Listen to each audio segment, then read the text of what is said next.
Hello everyone, hello. How y'all doing this fine day? You guys all doing well? I hope so. I don't know what it's like where you are, but it's snowing where I am. I'm like, it's getting close to the end of March. Why is it snowing?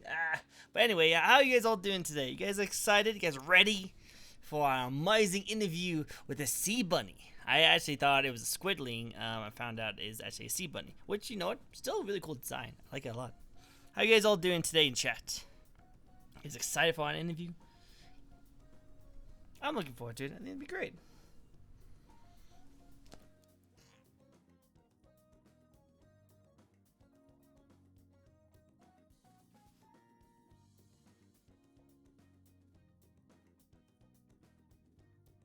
As we ramp up our amazing interview, I'll probably be looking forward to some of the questions you have for our sea bunny. But let's see if they're ready to get started right now.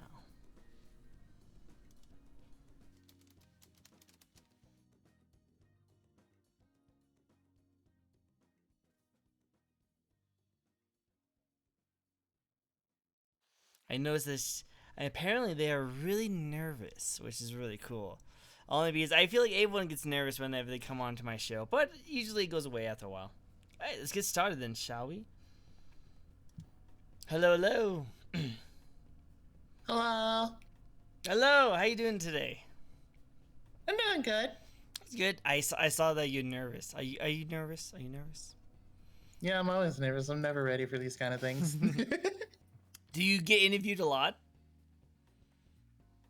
um, not not a lot, but like this is like the third time it's happened, so I'm Oh. still not used to it.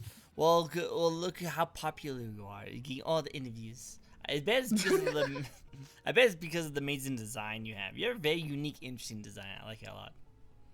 Thank you. Of course. So I'm looking forward to it. I know what they've asked you in other previous interviews, but I feel like my interview is just gonna be really laid back, pretty chill, nothing too crazy going on. I'm not going to have a passing or failing grade on in high school for this kind of stuff. It's not gonna be like that. It just pretty much just like, I think VTubers are cool. I think you have a really cool design. I want to get to know you, and this way I can ask you questions. Your fans will ask you questions, and we all get to know each other. Yeah, that sounds good. Yeah, it's nice and fun and chill. But for all of those people in chat, all those people at home watching this and that do not know who you are, how about you do a brief introduction to everyone at home? Sure. So, hello. My username is Pisces, but you can call me Kuba or just Chi. I am a season racer, and I am a streamer for the all trans racing team Prismatic Motorsports. I focus on a lot of racing games. Occasionally, I also play arcade games, hence this whole get up. But I'm usually in my main form, which is like my racer get up. But I am an amateur sim racer. I started about last year in August, September, and I've been doing my best to get better at it ever since. I don't exactly know what type of racing I want to do the most, but I'm doing my best to dabble in everything and just figure out what I like the most. I see. Are you like like? Do you like cars and stuff? Like do you have cars in the sea? Are you in the sea? Are you from the sea? Well, I'm from the sea. I don't live in the sea all the time. I see. So then, do you like the cars here on land? Yeah. So I actually discovered racing when I first got to online because I actually had a previous version of myself that went back to their universe, and before they went, they bestowed upon me their consciousness and the ability to take this form. And I woke up on a beach, and the first thing I saw was a drift race going on, and that's when I fell in love with racing. Nice. That's awesome. That's cool. Do you in real life, do you actually like do drift racing yourself? Nah, I cannot afford that at all. But I I do want to try someday. That'd be cool. I actually was watching a podcast. Like, you might have heard them, called Trash Taste. They do a lot of random anime talks and stuff like that. And they went to a draft racing place, and they were talking about how it costs them so much money just for the tires because they burn out the tires all the time from the drag racing and stuff. Not drag racing, drift racing, and all the donuts and tricks they like to do. I'm just like, wow, that's like a waste of money. Just burning all that rubber, right? I don't know, like hobbies go for it, but I'm just like, wow, that's a lot of money, like on tires, Yeah. like thousands of dollars on tires that you're just gonna burn through. Yeah, Crazy thing. it's actually really insane. Actually, it's kind of part of the culture, like Hmm. to the fact where there's even a brand called Kill All Tires, and they focus on like maintaining tire health and keeping them in check, just because of how often it happens in drift racing. But since I do sim racing, I don't have to worry about that. I'm in a virtual Nice. tire. I do virtual ones. I can do that all they want. When you say Yeah. when you say sim racing, do you use like a specific game, or what do you do when you do your sim racing? So there's actually a lot of ways that you can do sim racing. There's a lot of different sims out there. The main one, if anyone has ever like brought up sim racing to you or like anyone else watching, you've probably heard of iRacing, and that's because it's like the sim racing game. The sim Like they racing. have, yeah, like if you hear sim racing, that's probably the first thing you're gonna hear because we have stuff like official NASCAR races, official Porsche races, like everything's like officially licensed and stuff like that. The only downside is that it's very expensive, but there are alternatives that I play as well, like Race Room, which is on Steam and free to start. It's one of my favorites because of how cheap it is. So in comparison, when you play iRacing, you have to pay. It's a subscription service, by the way, so you have to pay 200 a year, I believe. I So it sounds yeah. legit. Yeah, so it's like I think 200 a year for the subscription. But if you were to buy every car and track in iRacing currently, you'd be spending at least 35 to 400. It's like yeah, 3K or 4K. It's a lot. Like it's a very good game, but it's very pricey. Like every car that's ran in official races is 11.95, and every track is 14.95. So it it costs a lot. Like it's a very expensive hobby. But on the other side, there's other sims like Race Room, which I mentioned before. So in comparison, if you wanted to buy everything in Race Room currently, they have their own currency system called VRP, and their premium pack is 102.98, I believe, something around that price range. If you buy $100 worth of their currency right now, it actually costs you $60. So you could get everything in the game for a little under $70. So that's 185 cars and 52 tracks currently. Nice, a lot cheaper. A lot cheaper. Yeah, there's upsides and downsides to both, but I honestly just like them all, and also have like different sims that I found recently that I want to try out, like Assetto Corsa, which people use for sim drifting mostly. It's a racing sim, but the racing feels kind of wonky in there. And then there's their upgraded version, Assetto Corsa Competizione, which is focused on GT3 and GT4 racing, which is like your McLaren, Lamborghini, Mercedes Benz, stuff like that. Cool. I like that. I do not know anything about cars. I'm terrible with cars. I've had people ask me like, "Hey, what's your dream car? What's your dream car?" I'm like, a Honda Civic. That's my dream car. That's my dream car. It's like, what? Don't you want like a Lamborghini, like a Ford Mustang? I'm like, nah, it's that car, right there. That's my You're dream. valid. Okay, so it's funny you say that because they actually did recently add a Honda Civic sometime last year to iRacing. So What? it's actually a class of car called TCR or touring cars. They're actually really fun, and they're all front wheel drive, which means instead of the back wheels powering the car, it's the front wheels. I really like it, but I can't drive it that well. It's really hard to drive. Well, I barely can drive very often anyway, so you probably in the same boat as I am. But you probably a lot better driver than I am. For all the sim racing you like to do. I'm guessing so. I don't know. Like anybody could probably get into it. I think like I know I'm gonna get better in the future with practice and time, but for now I feel like I'm kind of in like the low mid range of sim racing, I guess, because like I'm not I'm not gonna end up in last all the time unless it's a brand new car that I'm learning. But like I do decently enough. Like I can learn as I go. I also saw that you do Mario Kart. Like, how you're liking the Mario Kart compared to other like more realistic sim racing. So, believe it or not, the last time I played Mario Kart was my last stream, which was Friday, because the booster pack recently came out. Before that, I hadn't played Mario Kart in about a year and a half, almost 2 years, Oh because dang! I got into a lot of other stuff. So before I rebranded as a sim racer, I was actually thinking about getting into competitive FPS. I used to be addicted to Apex and Valorant, and there was no specific reason for me stopping. It's just that I got into sim racing and I stopped playing Apex. I still like Apex. Valorant is another story because Ooh. it's Valorant. Yeah, we. I, I'm curious. uh, Like, did it just become too micromanaging? And I mean micromanaging. I mean microtransactiony.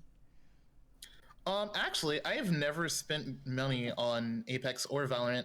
The only time I've bought something in Valorant or Apex is because someone else gave me a gift. Like I remember when Valkyrie came out in Apex Legends, one of my viewers actually donated me 50 to get like the special limited edition pack for like one of her special skins because I like Valkyrie. I saw her and I was like, oh my god, I'm in love. I'm Oh, gonna I'm in cry. love. And Ah. and he got me that special pack and it was really nice. But yeah, other than that, I've never spent money on Apex. In terms of Valorant, I like the idea of Valorant. Like the aesthetics are cool, the animations are really nice. The game itself looks really fun, and I like it over like more realistic stuff like Call of Duty because I actually have a very hard time noticing enemies in a more realistic game. Apex just barely hits the stylized point where I can focus.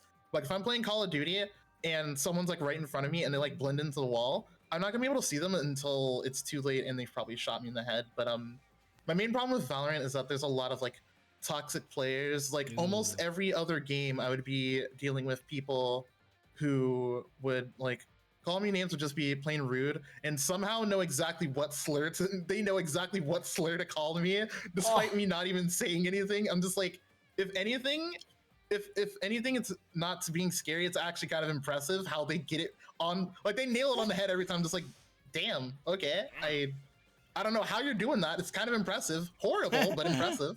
But Wow. it got bad to the point where I was just like, okay, I'm not enjoying the game. And people were probably telling me, gee, you can just turn off voice chat.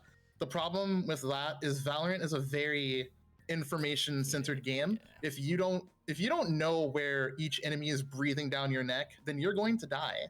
And even with the ping system, not everybody likes the ping. So yeah, it just became to a point where I was like, okay, yeah, I'm not gonna continue playing Valorant. But then I found sim racing. I actually almost quit streaming before I became a sim Oh. racer. Yeah, I had like a very big epiphany moment because I was just like, I did stream before, but I wasn't a VTuber before. I just had my voice because I didn't want to show my IRL self. So when I found out about VTubing, I was like, okay, cool. I can have a representation of myself on screen without having to, reveal my face or like any personal information. And I got into it. I had a model before, and I reached a point where I was kind of just like, okay, my channel is growing a little stagnant. I'm not enjoying it as much as I thought I would be. Being a variety streamer isn't helping. And I knew that focusing on one thing would help me. So I was like, what's one thing I can focus on that isn't normal for VTubers? And I thought about I thought about a very specific game, Daytona USA, the arcade version. I don't know if Okay. you've heard of it, I'm but not. yeah, it's a very old Sega game. It's a dear to my heart. It's got so much style in it. It's like NASCAR but on crack and very fun, and I love it. And I thought about that, and I was like, you know what? I want to do racing games. And then that's when I started like looking up. Like, hey, are there any other like racing streamers or VTubers? Like, are there any like black trans people like me doing sim racing? And like I didn't see anything. I'm like, okay, yeah, I'm gonna go for this. And then I found out about sim racing, and I was like, wait, you can race virtually in realistic cars? I was like, What? what? Yeah, it was insane. So this was before I moved out and I had some disposable income. I got my first wheel, I got a stand, and this was right before I moved out of my house, out of my parents' house. And then when I moved out, I became a racing streamer and I tried it, and it was just like really fun. I actually started with drifting content, and then I branched out into racing because I wanted to try it, and also I actually won a wheel from one of my favorite streamers, Love46. She is a fellow sim racer, but she also races in real life. Oh, dang. So like, That's cool. yeah, so seeing that kind of combination was really cool because she uses sim racing to practice in her off season when she's not racing IRL, and she's partnered with one of the biggest like sim racing brands called Thrustmaster, and they make Oh. very high quality wheels. Yeah, so one day she held a stream because she's sponsored by them. She's like, "Hey, I have this early access wheel that's coming out soon. It's called the T248. It's really nice. It has LEDs. It has a tiny LED screen on it, and you can switch info on it. Like it can tell you your speed, what gear you're in, what position you're in, what your lap time was. It's very helpful and cool." So she had a marbles on stream race, and I entered for fun because I was like, you know what? Why not? I never win these. And of course, it started off with me in dead last as the marble. We can't control our marbles and we can't boost. So it was randomly generated, and we're in the backstretch. Lee above is commentating, and she mentioned this guy's name, and it's like, and it looks like the winner is, and she's about to say the dude's name, and then suddenly I heard Chi Kuba. I was like, huh? I was like, Huh? me? I won, and then I saw the replay at the last second. My marble went on the highest banking of the track and shot down like right the middle. I went from like 10th to first, and that's how I got the wheel. So when I got that wheel, I ended up giving my old setup stuff to my dad because he has a PS5, and the wheel I had PlayStation controls on it. And so I got a new wheel, and then I started doing racing content because for drifting, it's really good if you have a H pattern shifter, which is like the manual, and then a handbrake because it helps you drift. And since I couldn't use my old stuff with my new getup, I got into racing. And then that's when I found my team, Prismatic. They quite literally, their graphic designer followed me one day. I was like, oh, hey, cool. They make graphic design. I'm going to follow them back. And then I fell into the rabbit hole of Prismatic. And I made a joke to saying, I was like, I hope one day I can join a racing team. And they quite literally slid into my DM, sent me a Discord invite, and basically adopted me as like some kind of lost child in a box in an alleyway. And he kind of just like picked me up. It was like, come on, loser, we're going racing. Going racing. Let's go racing. Here I am. No, I love that. That's really cool. Well, like that's a pretty interesting story. You probably answered a lot of my questions about to ask you anyway with that too. That's really cool. No, that's a really cool story. I like to hear that. Like it seems like just you trying and just doing it, even though you didn't think you would get it, got you to where you are today, which is pretty awesome. I like to hear that.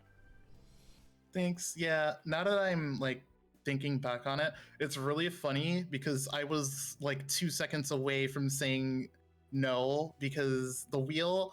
Okay, so the only reason I was even able to get the wheel is because I wasn't moving out just yet. This was like long before I planned to move out, and I had some disposable income from art commissions, and I saw the wheel, and I was talking to my mom and my dad. I was like, hey, I'm gonna buy a sim wheel. I'm like, huh? I'm like, yeah, I'm gonna buy a racing wheel. And they're like, really? I'm like, yeah, I'm just gonna buy a racing wheel. And they're like, you sure? I'm like, yeah, probably. And then the next day, I just up and bought it. And for a second, I was like, why did I do that? And then I got it, and I opened it. I was like, I am so glad I bought this. Like it was just no it was regrets. a nice No experience. regrets. Yeah, I do not regret it one bit. And I'm so glad that I got into racing. Like I may not be the best at it, I may not be the fastest, and I am definitely not the best on the team, but I think like people being able to see my progress in racing is part of the fun of it because I also get to see my own progress as well. Okay, that's pretty cool. You're getting better and better as time goes on. I like it. Yeah. So I love how I was telling you right before this that we go off topic quite a bit, and we haven't even started, and we already got really into our conversation. I love it. So good. But no, Yeah, that's really cool. Yeah, it's the ADHD talking, I promise. Trust me, I am in the same boat. We will go off topic so many times, but I think it's really cool that you're passionate about your racing. I like that. That's really good. So yeah, I don't know much about it, but I'm having fun. Hey, that's all that matters, like especially because you came from a variety streaming and you feel like your streams were stagnant and you want to try something different, and you finally found one of your niches that you liked a lot and you liked doing it, and it popped off and it worked out for you, which is a really cool thing to do. Because I know a lot of people get into that grind where they do not know what to do, and they stick there and they get stuck for years on not knowing what to do, and then finally they just give up.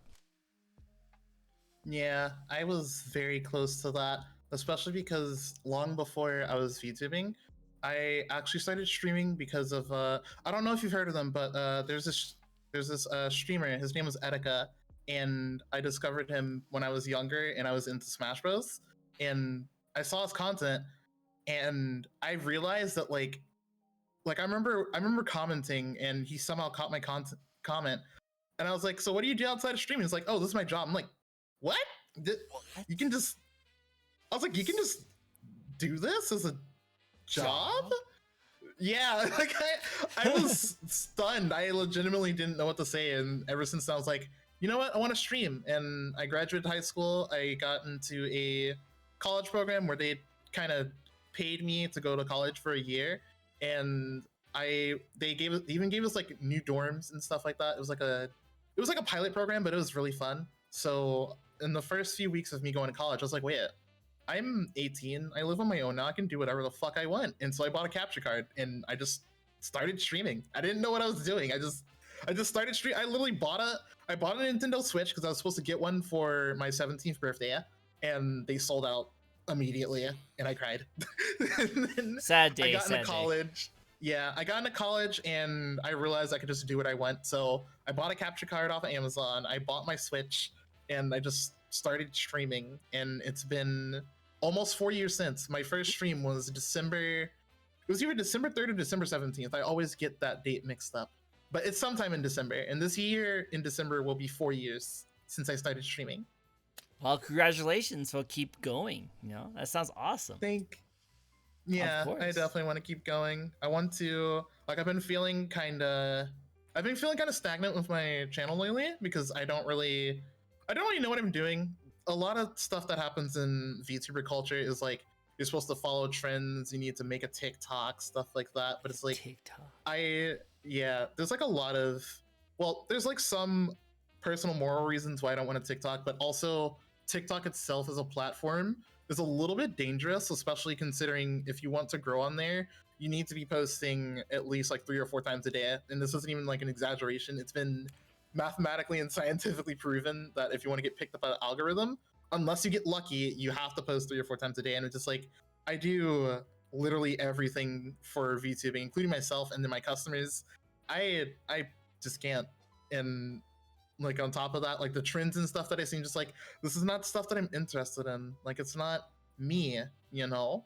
And it hurts a little bit because by having that kind of like purist mentality of, oh, I want to do what I want, not what the trend does, and not what's gonna not even guarantee me to grow, but like give me a better chance. But it's like, if I don't like something, I'm not gonna do it, you know? Like I tell my chat all the time, like especially when I jokingly shill about like my sponsors like Stoneforge and Vite Ramen.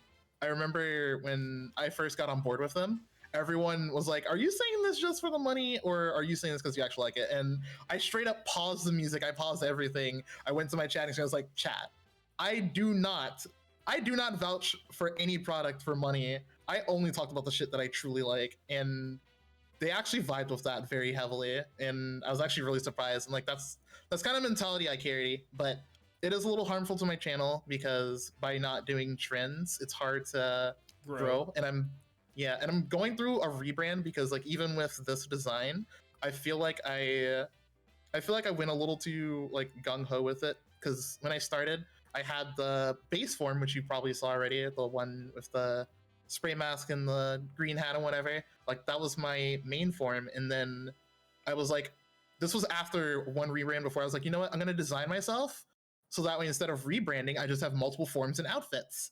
And since I know how to draw and rig this myself, I can do that. And so I did. But it went from me having fun with it, to me realizing, oh dang, the only reason people still watch my channel or find me notable on Twitter is because every time I post a new form, people get excited about it. and then it became this thing of, okay, I have to make the next form in like the next month or two to stay relevant, and that kind of kicked me in the gut. I had that realization last week that I was like, okay, yeah, this is not the way I want to do things. I want it to be me. Like this model and this design is me. It is heavily based off of me. Like literally share the same skin tone and everything, but it's not enough me. Like I put too much other stuff into it, and so I'm going with a entire rebrand. Like I'm not changing my name or anything, but I'm just going through like a design rebrand where it's just going to be 100% me, guaranteed. Yep, you go to keep the tongue, the turquoise tongue, because it's to brand, right? You also have you have the little ears, you know. Yeah, kinda. I'm not gonna keep these, so a few spoilers for my rebrand, but it's just going to be yeah, this isn't me plain old human. I will admit I will miss my tongue. Also, because actually I don't think you've seen how long my tongue is, have you?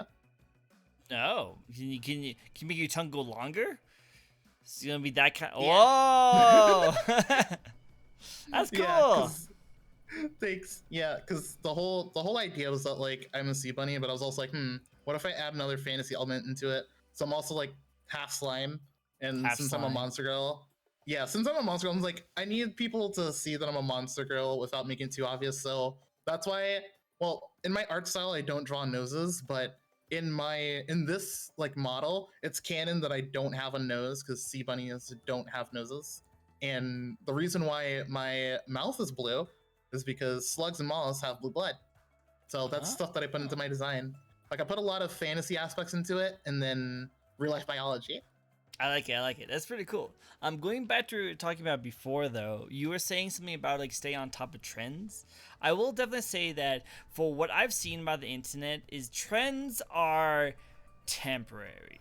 Like, yeah, you want to jump on trends, and the reason why you want to jump on them so crazy hard is because they are temporary and they can launch you very quickly depending on the thing. But on the flip side, you also don't need to jump on trends if you don't like the trend that's going for. Because the great thing about trends is that they are temporary. Something might jump on later on. Who knows? There might be a trend for sea bunnies, and you'll be the first one to jump into that one, and you'll probably get really popular. That's trends are random and unpredictable, and they're very temporary. So like I wouldn't say you need to go onto it. Who knows? TikTok might die after like maybe a couple of months. We have no idea. I know like Tumblr was a really popular one, and then they pretty much fell off the face of the earth. You know, so there's like a lot of things that like it could be really popular at one time and then just die off later on, and then people jump on the next thing. So I always say that like, you know what, do the things you want to do. Don't jump on trends just because they're popular. Jump on them whenever it feels like it'd be easy for you to jump on, or it's something you like to do, because who knows, it might not last very long, and you probably would regret like doing it because you just wanted to chase it for clout. You know what I mean? So I totally agree with Yeah. the fact that you should do what you want to do, and you shouldn't put more extra work into something that you don't think is going to pay off. Because there's a lot of people who jump on trends, like a lot of people jump on trends and get nothing out of it, like nothing out of it, and they just wasted their time. You know what I mean? Yeah, that's something that I've noticed a lot, and that's why I kind of carry that mentality. I will admit though, one thing that people don't say that I've been making a habit to mention, like when I tell people that I don't follow trend, like I don't say that because like, oh, I hate everything new. I am a hipster. Like it's not because of that. Like that's not the reason why I do it. I do it because that's what I'm into. But one thing that people have to know is that trend hopping is like a legit way to grow, and sometimes a trend may line up with something that you like, and in that case, yeah, sure, like do it, like do it if you want, do it if you want to, do it if you like it, but people will know more when you're actually into it. The only difference is that it's way harder. Like I have to work 10 times as harder to have my moment to shine, because like the problem is like one thing that I've noted, not just with VTubing, but like content creation as a whole, you can know the most talented person in the world, like they built their own robot or they made their own car from scraps and they program, or maybe they're the funniest person in the world, but none of that shit is gonna matter if they don't get the opportunity to show it off, you know? Mm-hmm. And sometimes sometimes that requires like sacrificing your morals, sadly, because I have had to do that before where I did something that I didn't really want to. It paid off, but like at the end of it, I was kind of just like, I don't want to do that ever again. But sometimes that's just how it has to be. So for people like me who don't follow trends, it's more so we have to keep working hard just in case that moment does come. Because I'd rather be struggling for a long time and then have like my moment to shine and then like the culmination of all my work finally pays off rather than I immediately blow up and then people are like, okay, show us what you got. And I'm just like, uh, Uh, uh, uh, yeah. uh. Like Yeah, I want growing something to slowly. show. No, that's actually one of the reasons why I didn't want to do any like collaborations until I started like having like, well, pretty much an entire year under my belt of making my own content and doing my own like stuff. Because I felt like, you know, like, yeah, you might be able to like collab with someone super high and you get super popular from it, but then you like, wait, I don't like any of your content. And you're like, oh shoot, well, hi guys, and then it gets really bad. You want to work on your own stuff first, and then if you pop off, then you at least be like, all my hard work is now actually worth it because I actually now more prepared for this kind of situation. Oh my god. Yes, exactly. Okay, I'm literally like going crazy because you're the first person I've met that has the same mentality as me. That's why Oh, let's I go. yeah, I don't do collabs for two reasons. And the first one being the one you just said, because I want to make sure that my content is solid. And secondly, usually like collabs are a way to grow, but when I want to do collabs, it's not even like a hey, I'm gonna plan this event and I want you there. It's like, are you in or you're out? It's more like collabs. I feel like VTubing has changed the meaning of a collab because people will like plan something huge, invite a bunch of VTubers, they all play together, and maybe they really do have fun, which I have seen like some of them are genuine collabs, but it's like I feel like the vibes are different. Like back before VTubing when I was way younger and I wanted to collab with somebody, like let's say I was playing like Mario Kart or something on my Switch and I was streaming and my friend pops in chat and is like was like, hey, what are you up to? I'm just like, oh, I'm just playing Mario Kart. And it's like, can I join? I'm like, yeah, sure. Like I miss when collabs were like that, where it was just like two homies hanging out live on stream, not worrying about anything. Now it kind of feels like a business transaction where I have to give you like a date and time, my fucking social security number, and the three funny digits on my credit Yeah, card. I know, right? You have to pay for each other, and if it does, and the transaction doesn't go through, it's not happening. Kind of stuff like that. Well, see, that's actually how I Yeah. met a lot of my favorite VTubers. Like VTubers is just like people I just vibed with and I just like chilled with. And then I was like, I remember like some of my collabs just happened like, I'm playing Monster Hunter. Oh, hey, this person's also playing Monster Hunter. Hey, you want to play with me? Just Discord reacting videos? Yeah, sure, why not? And then we jump on and we make the best content because we're just vibing, we're just chilling, we're just having fun, and I make some of the coolest Yeah. content from doing that, and I just have fun. There's some collabs that I do nowadays, like I didn't want to do it before, but now I've been streaming for a good bit. I want to actually start reaching out to people, but I still really don't only reach out to people like who are really big. I just reach out to people who I think would be fun just to like talk to and stream with. Like I did because I did jump on one bandwagon just because I thought it was hilarious and I thought it'd be funny to do, and that was the Smash and Pass with Pokemon. I did jump on that one. Well, it'd be funny. I just thought it'd be kind of funny to see who I would smash and who I would pass on Pokemon. And I got some really lewd VTubers that I met, and I had them join me, and we just had a ball. You just had a freaking blast. You know, it was really cool. But like Yeah. I would never go out and find someone who I've never met before ever and just be like, hey, you're popular, let's collab. Like no, don't do that. No, don't do that. I Yeah. don't really like that kind of Yeah. stuff. It's such a huge turn off for me. I've actually had that happen to me a few times, which Ooh. I find that hilarious because it's like someone will go on Twitter and they see my account and they're like, "Holy shit, she has 12K followers. She must be super huge."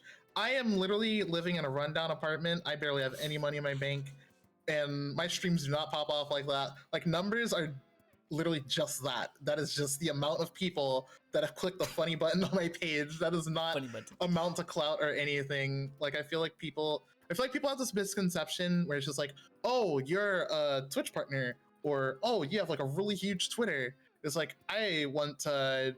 It's like I want to do stuff for you for clout. It's like that's not. It's not how it works. Like No. literally, I don't care if you're one viewer Andy or if you're fucking Iron Mouse. Like if I vibe with you, then I'm gonna vibe with you. Like if I don't know, because like I know Iron Mouse, but we don't know each other. Like sure, we follow each other, but we've never like had a conversation before. We don't really know who each other are. Like if someone, like even if someone big asked me for a collab, I would straight up tell them maybe we should get to know each other face. Because I know some people use collabs to get to know people, but like I've tried that before and it just doesn't work out. And it's not that like people are bad or anything. It's just like not everyone vibes together, and sometimes that's okay. Like nobody's in the wrong. It's just doesn't work out, and that's fine. So it's like you have to 100%. find, yeah, you have to find people that you work out with naturally. Like I remember being in a collab with a bunch of other artists playing Among Us, and it was like one of the worst collab experiences I've ever had because it's like everyone else already knew each other, and I was trying to just have a conversation, and it was just going bad. And then I followed someone else. I followed someone, and they followed me back, and I came on a stream and was like, "Hey, you want to play me?" I'm like, "Yeah, sure." And it was like literally one of the best things I've ever, like literally the best collab I've ever had was when I met one of my like one of my longer term mutuals, Uni Luna, who's also a VTuber. I remember finding her page and she followed me back, and like we watch each other's streams sometimes. And I literally told her, I was like, "Hey, you want to have a collab? But instead of like planning anything, we just hang out." And she's like, "Yeah, sure." And that was one of the most fun streams I've ever had. Like her community popped up and supported me, and it was just really nice. And we literally, the collab was supposed to last for 2 hours. We went for almost 6 hours on accident. What? That's a long one too. Like that's like one of the longest ones I could always like survive on. Like 6 hours, like kind of situation. Yeah, I get you. But it's like, I love having streams like that where I tell chat, okay, today's going to be short.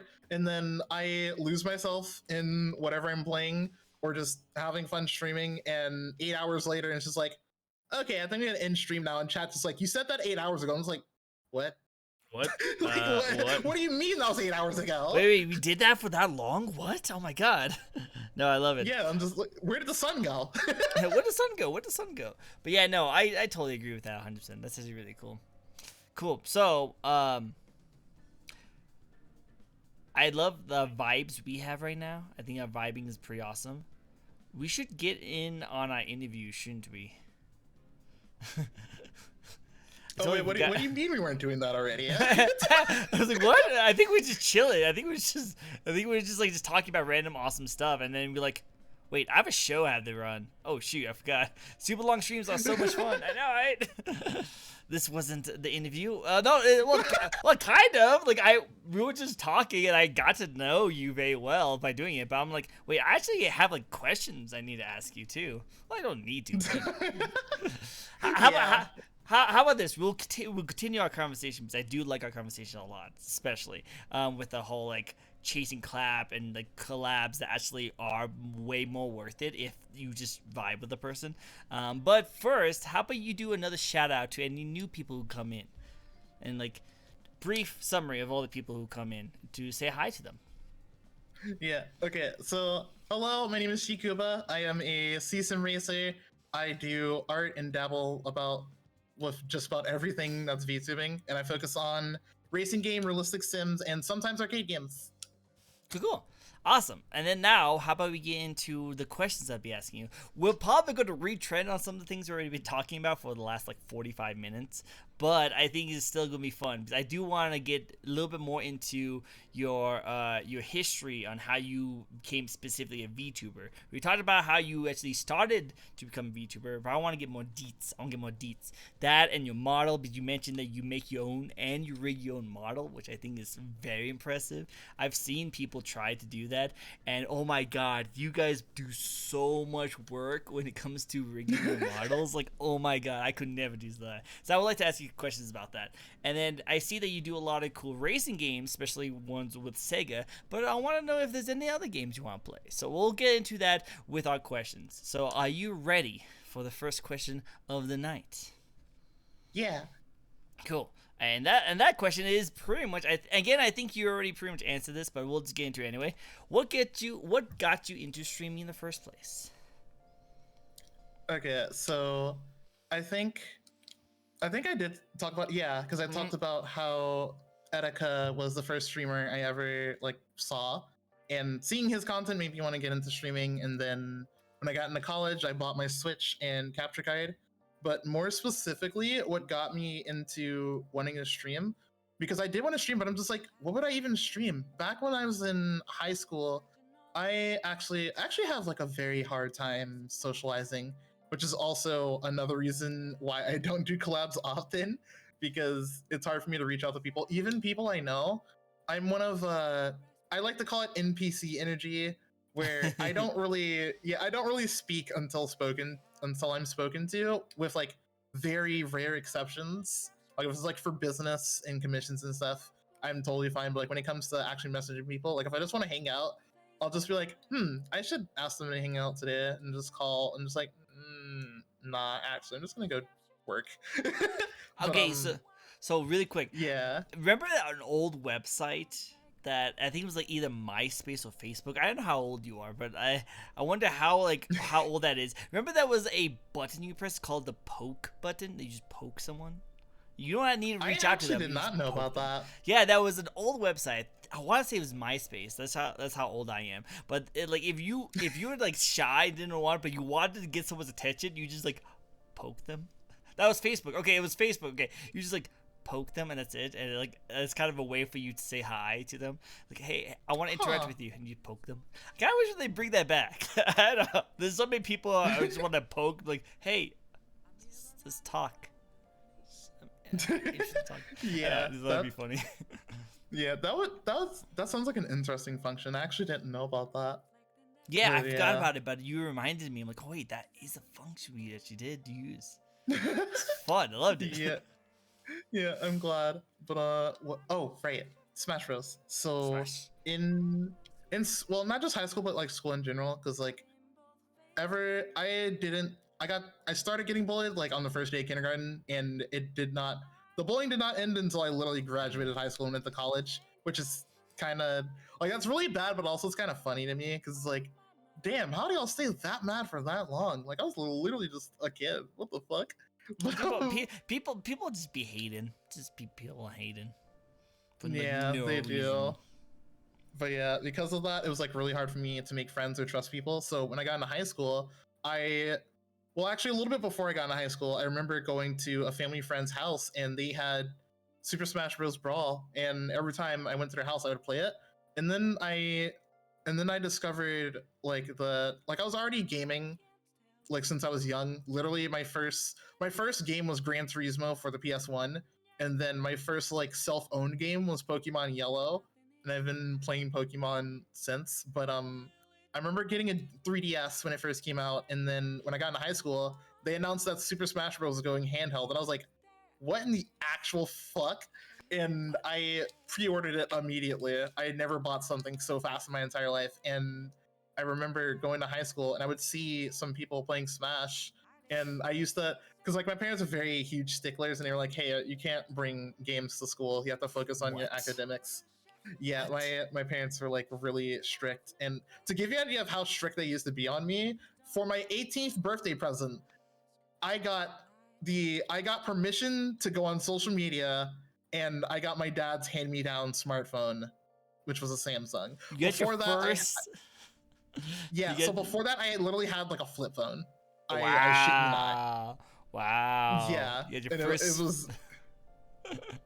was it was so fucking bad and cringe, and I got bullied so hard for it. But yeah, that's how strict my parents used to be. So like I used to smuggle my 3DS to school because it was small and they couldn't really find it. Because okay, so I was actually supposed to get the blue edition, and they ran out, so I got the cobalt black one.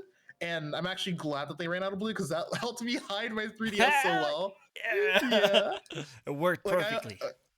I was one of those kids who played Pokemon underneath the bed sheets. Like, dude, me too. 100%. Yes. Same here.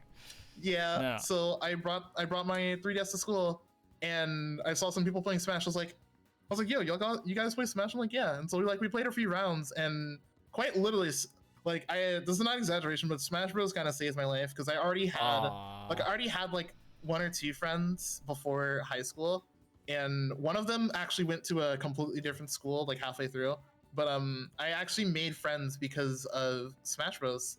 And so that made me was like, you know what? I want to be a competitive Smash Bros player because I found out about competitive Smash and I started like watching tournaments, keeping up on what's happening, and that's what I got into before I started doing sim racing. Like I actually went to like locals and stuff like that. And actually, the thing that made me stop playing Smash was COVID because I was supposed to be going to Yeah. Pound 2020. It was supposed to be my very first time being a merchant, like an artist merchant at a con. I had like 120 prints ready to go. I had charms on the way, and the day that my charms came in, like I went to go pick up the mail and my phone goes off and it's like, "Hey, Pound is canceled." Like, huh?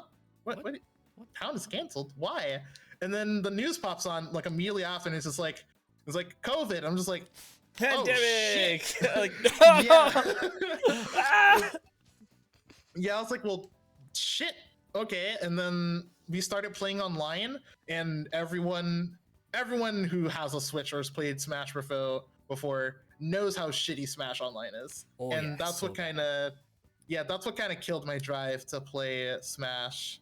And then that's when I started getting into like FPS and stuff. And then I ended up sim racing. nice. Go for it.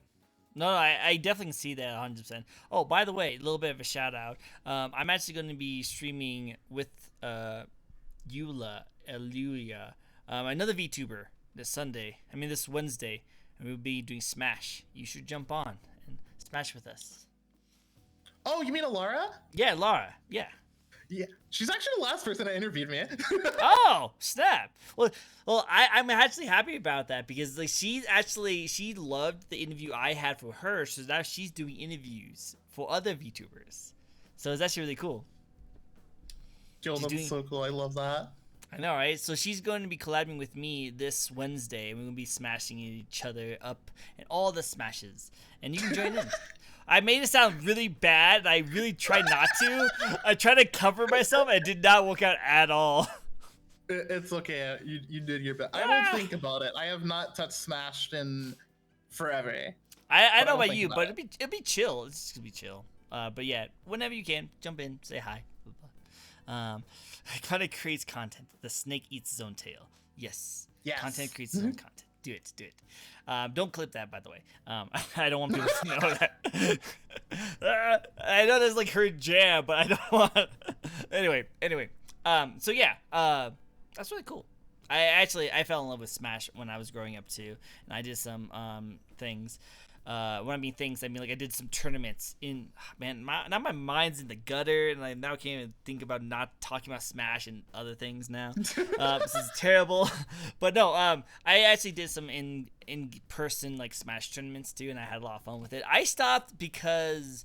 I had a different kind of thing. I wasn't that good. I wasn't really that good, but the people I faced were worse than I am, and they didn't like playing with against me because I kept them beating them.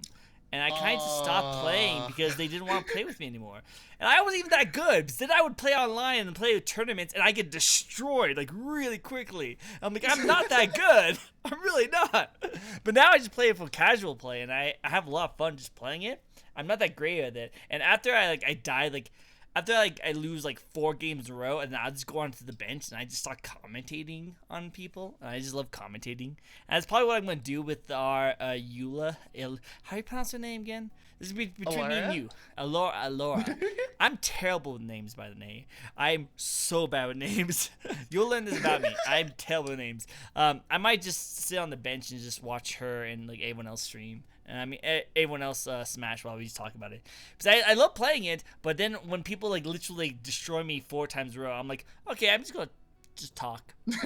I can just talk. Head out. I'm just gonna talk and be cool over in the bench. You know, you guys have some fun.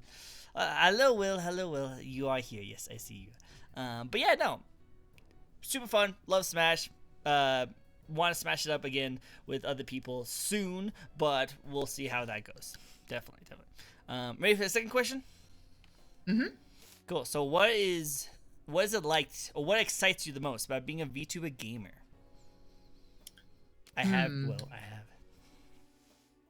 That is a good question, actually. I've actually never been asked that before. I honestly think the most exciting part is breaking the expectations of people, because especially when it comes to me, like I was actually talking about this on the stream I was on earlier with one of my friends, but we were kind of joking about how like everyone else is like this anime girl or like an eldritch god or some shit, and I'm kind of just here like, yeah, I'm poisonous sea bunny cartoon girl. With Hello, I with do not fit with in.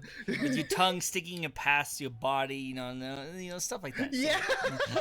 I'm just. Yeah, but yeah, I think that's like one of my strong suits, like not being able to fit in, because I've never been able to fit in. That's never been my thing.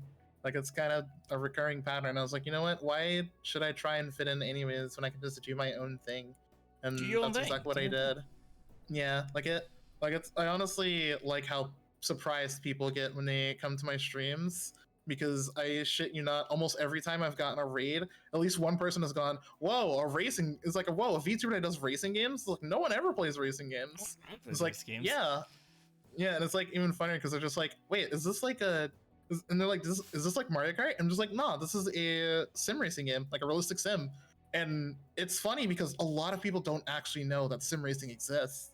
So it's like when they see me, they discover that sim racing exists, and then they start asking me questions and stuff. And like, even though I'm not like a professional and I don't know everything, I know enough to get people interested in it, and that honestly makes me really happy. Like the fact that I can just like break expectations and then possibly get someone else into a game that I play because of my propaganda. You are not immune to racing bunny propaganda.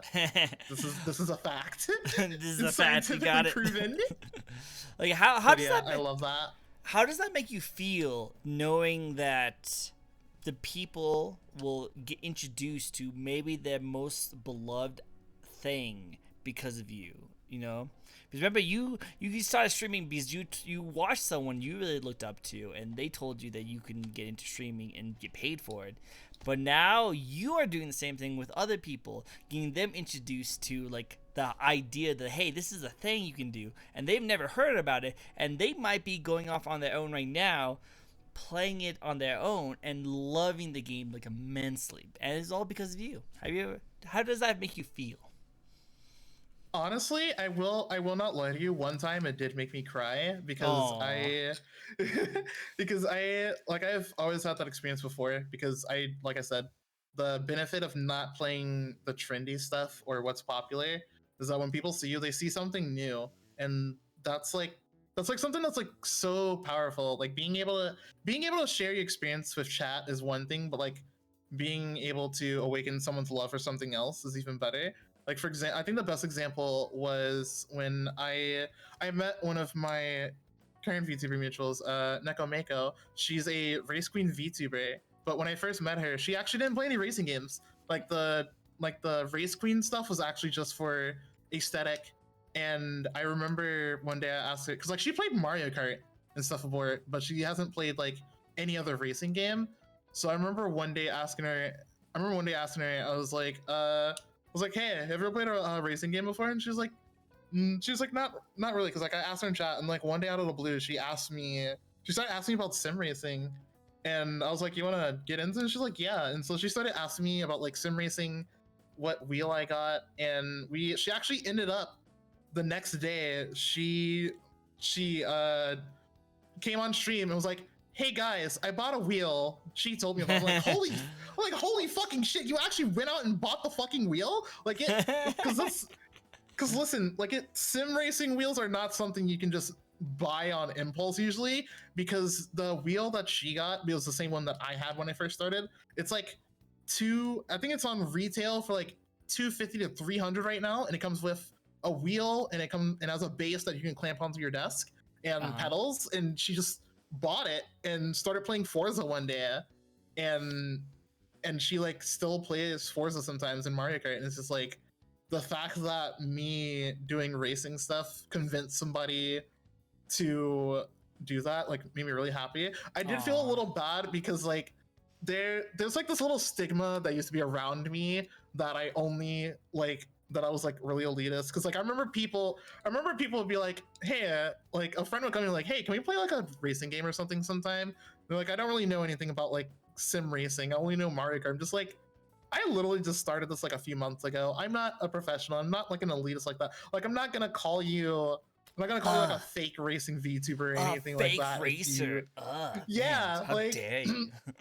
yeah, like I did feel bad for a little bit because that was like one of the reasons Mako asked me about it, because she's like, I have this race queen instead. Like I've only played Mario Kart. I'm like, that's totally fine. Like you played a racing game. Like it would be different if you had the racing aesthetic and you only played like Apex and Dead by Daylight and Yeah. Valorant and stuff like that. Like that's something different. That I have my own personal opinions on, because I feel like I'm not mad at people that do that, but I do feel a little sad because it's like someone might see the aesthetic and they're like, yo, a racing VTuber, and then they go to their stream and it's just like, wait, this is Playing FPS games. Minecraft. Like what the? It's like, yeah, yeah, and it's like there's like, well, dang, I guess there are no racing VTubers, and it's just like, I'm right here. Hello, come to me, my child. But Yes, yeah, yes. Come like here, come here. stuff like that. I remember. Like I honestly enjoy remembering stuff like that because I have very bad memory problems because of stuff that's happened to me prior in my life, and like I talked to my therapist about it, but basically my brain is like mentally locked a lot of my memories behind like trauma. So like my brain is just like, hey, this is gonna put you in a lot of pain. So instead of making you remember it, I'm gonna lock this in the backside of your brain, and you're never gonna remember anything from past that point before it. I'm just like, oh, okay. But it's like when I can remember stuff like that, and it's from like eras from where I can't even remember other things. Like I don't remember a majority of my childhood, but like there's some stuff that sticks out to me, good or bad. And being able to make more memorable positive memories than negative, because that's what they've mostly been for most of my life. It just hits me really hard. Like it's the little shit that gets to me. Little things, yes. It's always the little things, definitely. No, I totally agree with that, 100%, 100%. But I know, like I've always thought it'd be weird to be that kind of person. Like, because I've always been very humble about myself. I never really thought myself as someone that like good at anything. So when someone's like, "Wow, you're really good at this kind of thing," I'm like, "Oh, want to play? Like let's hang out, let's do stuff." You know, I never really had the idea of like, "Oh, I'm too good for you. You only play these kind of things." Kind of, I just never had thing. If anyone just came up to me and was like, "Hey, you're really cool. Can we like hang out?" I'm like, yeah, cook, yeah, of course, yeah, let's do it. You know, I know. I just always had that mentality. I know. You so like one of my mods. He's always comes in late. Amazing person, but he's actually he's a huge Smash player himself. And I know I've already asked you to introduce yourself multiple times, but can you do one more time just for my friend Dark Masamuzin, really quick, just for one more time, just for him, just because he always comes in late. This guy Yeah, here. no worries. But yeah, hello, my name is Kuba. I am a season racer. I focus on racing games, mostly realistic racing sims. I'm gonna start doing drift content maybe, and also do racing content. I also do art. I did my own model and rigging, and I also did model and rigging for some of my VTuber kids and a lot of other assets. Like I dabble in everything that you may need for Twitch. And yeah, and sometimes I play arcade games as well, but mostly racers. I see. So you are a mommy. You actually have created other VTubers. That's actually really cool. Yeah. I've gotten some mommies on my show before, but I do like your style. Your style is really unique and interesting. So you usually can tell if it's from your work. Thanks. It's actually really funny you pointed that out, because I actually used to be very self-conscious about my art, especially when it comes to VTubing. One thing that I've noticed with VTubing is a lot of people like to use the website Skeb, which is the Japanese art site where you can kind of just put in a request and then someone takes it. They look at the details that you sent them and they'll get it done. And if not, then you get a full refund and it's fine. But it's a system that I can't really vibe with because you don't have any communication with the artist. So it's like you put the request in and you get it back. As long as they draw what you requested, even if it's not as good as their other work, as long as they technically put in everything that you put in your request or something like that, it counts as completed. Yeah, and you can't do anything about it. So that's why I don't like Skeb.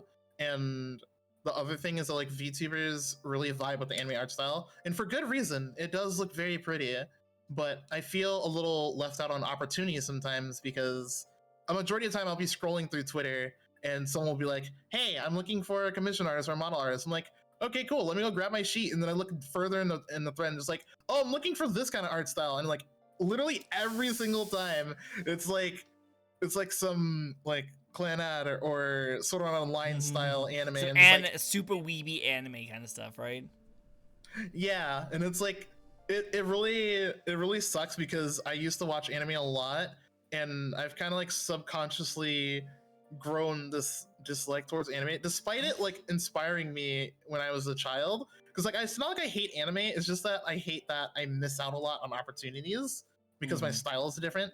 So I actually used to be an anime artist, and the original problem was that like I became an anime artist and like I was actually developing my style a little bit.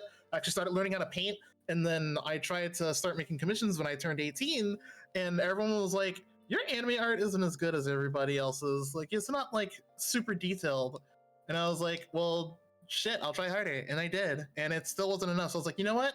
I'm just gonna completely change my style. I'm going to rebuke the anime style." And so I did.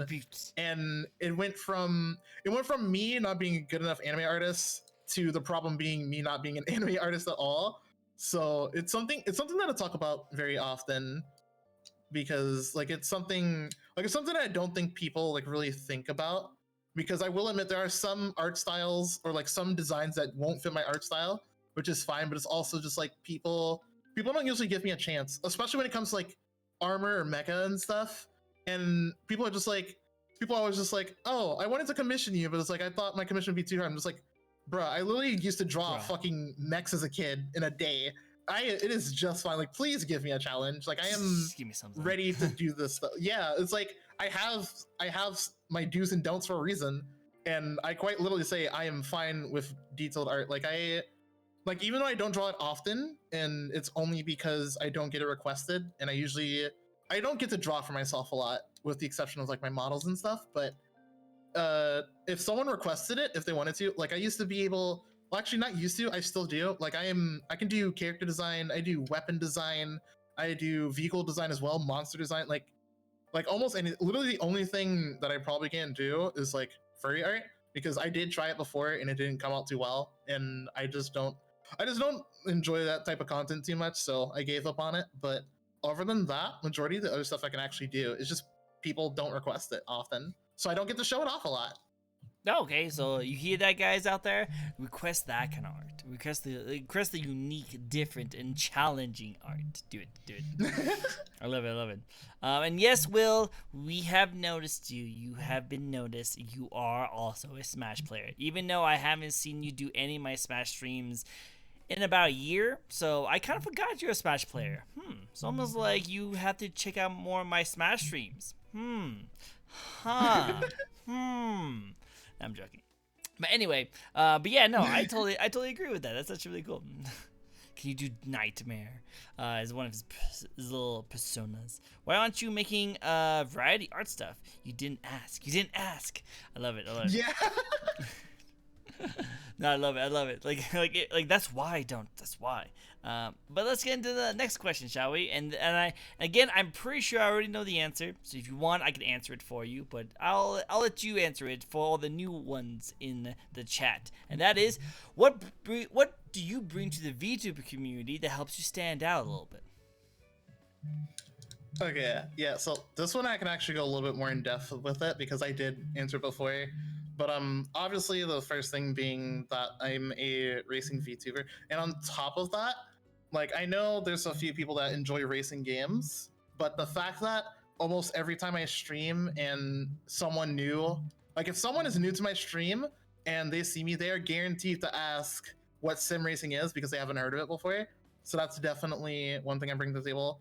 And the other things that like I have never commissioned anybody else before for like my assets. I did once because they needed to pay their bills, and I didn't have enough time to do my own thing because I was remaking one of my models. So I commissioned them for overlays for fun, just to see like what they could do and like just to help them. Like other than that, everything that I've done my own. I obviously did the art and rigging for this model, but I also did all of my Twitch assets. Like I learned how to do motion graphics with the same program that I used to rig this model, which people didn't know actually existed until like I tried it and it actually worked. And they're like, "Wait, you can do that?" I'm like, "Yeah." It like the interesting thing about live 2D and rigging is that people have a lot of concepts and they have like a lot of concepts and ideas, but they're too scared to try it because they don't know how the program works. And I was one of those people until someone like showed me how everything works. And I literally asked them like, "Okay, I have this idea for my model. I want this animation to play when I press this button. Like, is that possible?" Like, yeah, that's so easy. I'm just like, Yeah. oh, okay. So yeah, graphic design in live 2D was something that I learned. I actually even invented something that I like to call reactive overlays. So with VTubing models, one of the used to be Twitch mod workers named Fugi, he made this thing called VTS React. So let's say, actually, it can even be done as a redeem. Like, let's say if someone was watching my stream and I had as a point redeem that they could take off my hat, because that is an expression that I can do, they can redeem that. And by using VTS React, it does it for me instead of me having to manually press a button. So someone sends in a channel point, it goes to VTS React, and it takes off my hat. So I was like, if I can do that for models, what if I just made an overlay that changes color with that? And so I did. I can actually show it off a little bit here. It's gonna look weird because it's not exactly a model, it's just a background. But this is actually one of my reactive overlays. So this is what I use when I do arcade streams. It's gonna look weird because I probably look like a maze right now, but this is like a Pac-Man maze. And the cool thing about it is what you're seeing right now is it's voice reactive. So that's one of my expressions. And then if someone does redeem to change the background while we're just chatting, like let's say they wanted to change it to blue, boom, it's blue. Or let's say they wanted to make it a rave maze, which is based off of one of the Pac-Man games, it's a rainbow now. And if someone just wanted, it's like, "Hey, I want it to be gold," boom, it's gold. And it's all activated with VTS React. And that's something that I invented. And I didn't keep this to myself either because I feel really bad about, I don't like it when people discover something and hide like it or like put it behind a paywall. Yeah, because it's like on the one hand, yeah, sure, if you're an artist or you need to make money or something like that, sure, make your cash, but also don't gatekeep it from other people just because of like how you made it. Like it is totally fine. Like it depends on what it is, but like in this case, I was like, this is something that people might be able to use or have fun with. And I also want other people to try it so that way we can all discover new things together. So that's something else I did as well. I also made my own music for my stream. I did my own BGM. I also did like all of my screens and whatnot. I even learned how to do animate like hand-drawn animated alerts, stuff like that. Like I basically at first I learned all this stuff because I couldn't pay for it, but then it became the ideal of like, what well, if I know how to do it for myself, then someone else can pay me to do it instead of the other way around. And it became that. And instead of a flex, it became more of like okay, I need to do this to make money, but it's fun. Like it's fun. That's something that I can bring. Literally, the only thing I need to do next is learn how to do 3D modeling, and I already have resources for that. So hopefully by the end of this year, I'll be able to make my own 3D model. Do but it. Yeah, I can't wait to see it. I can't wait to see it. Thanks. I'm gonna try my best. I know it's like a little bit different from 2D modeling, but it seems like it could be fun. But yeah. So let's talk about it. Okay, so you are a gamer. You play video games and racing games. You make your own music. You're a rapper. I did see that you make your own music. You make your own art, you're artist, and you do rigging for other people and art for other people. You do overlays and Twitch stuff. What can't you do? Because you seem like you got the entire package all set up already. I think that's actually pretty impressive. Thanks, but I do have one caveat. I haven't learned how to do video editing yet, or Ah. proper, yeah, or proper motion graphics. So when people do motion graphics, they usually use DaVinci Resolve, which is like one of the video editors, or what is it called? Adobe something, So some Adobe product. I've been editing my own videos. I've been editing my own kind of stuff that I make a little information about me a little bit for you is that I make daily gaming news, like shorts and small like little bite-sized pieces of gaming news, so that if someone likes video games but they don't have time to like look up kind of stuff, I just make little tiny like small stuff like, hey, this is what's going on in video game news, Elden Ring is doing really well, and blah blah blah, kind of stuff like that. And I make like little like small little edits and animations and stuff like that on there. If you want a really easy accessible like video editing tool to like get started and like have fun with and have it super easy, I recommend checking out Wondershare Film Noir 9. It's you have to pay for it, but it's like $20 for a lifetime, so it's not that bad. I feel like compared to like Wow. Adobe Premiere and stuff like that, yeah, it's really useful, really good. They have a lot of really cool pro aspects to it. I highly recommend you guys checking that out. If you want to get into like the video editing, that's what I use. I think my quality is pretty good.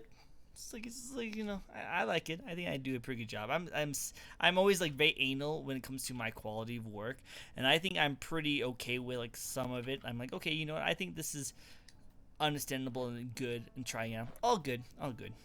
Um, Yeah. I don't know. I Yeah, don't this speak actually for her. sounds really cool. No, it's really cool. It's really cool.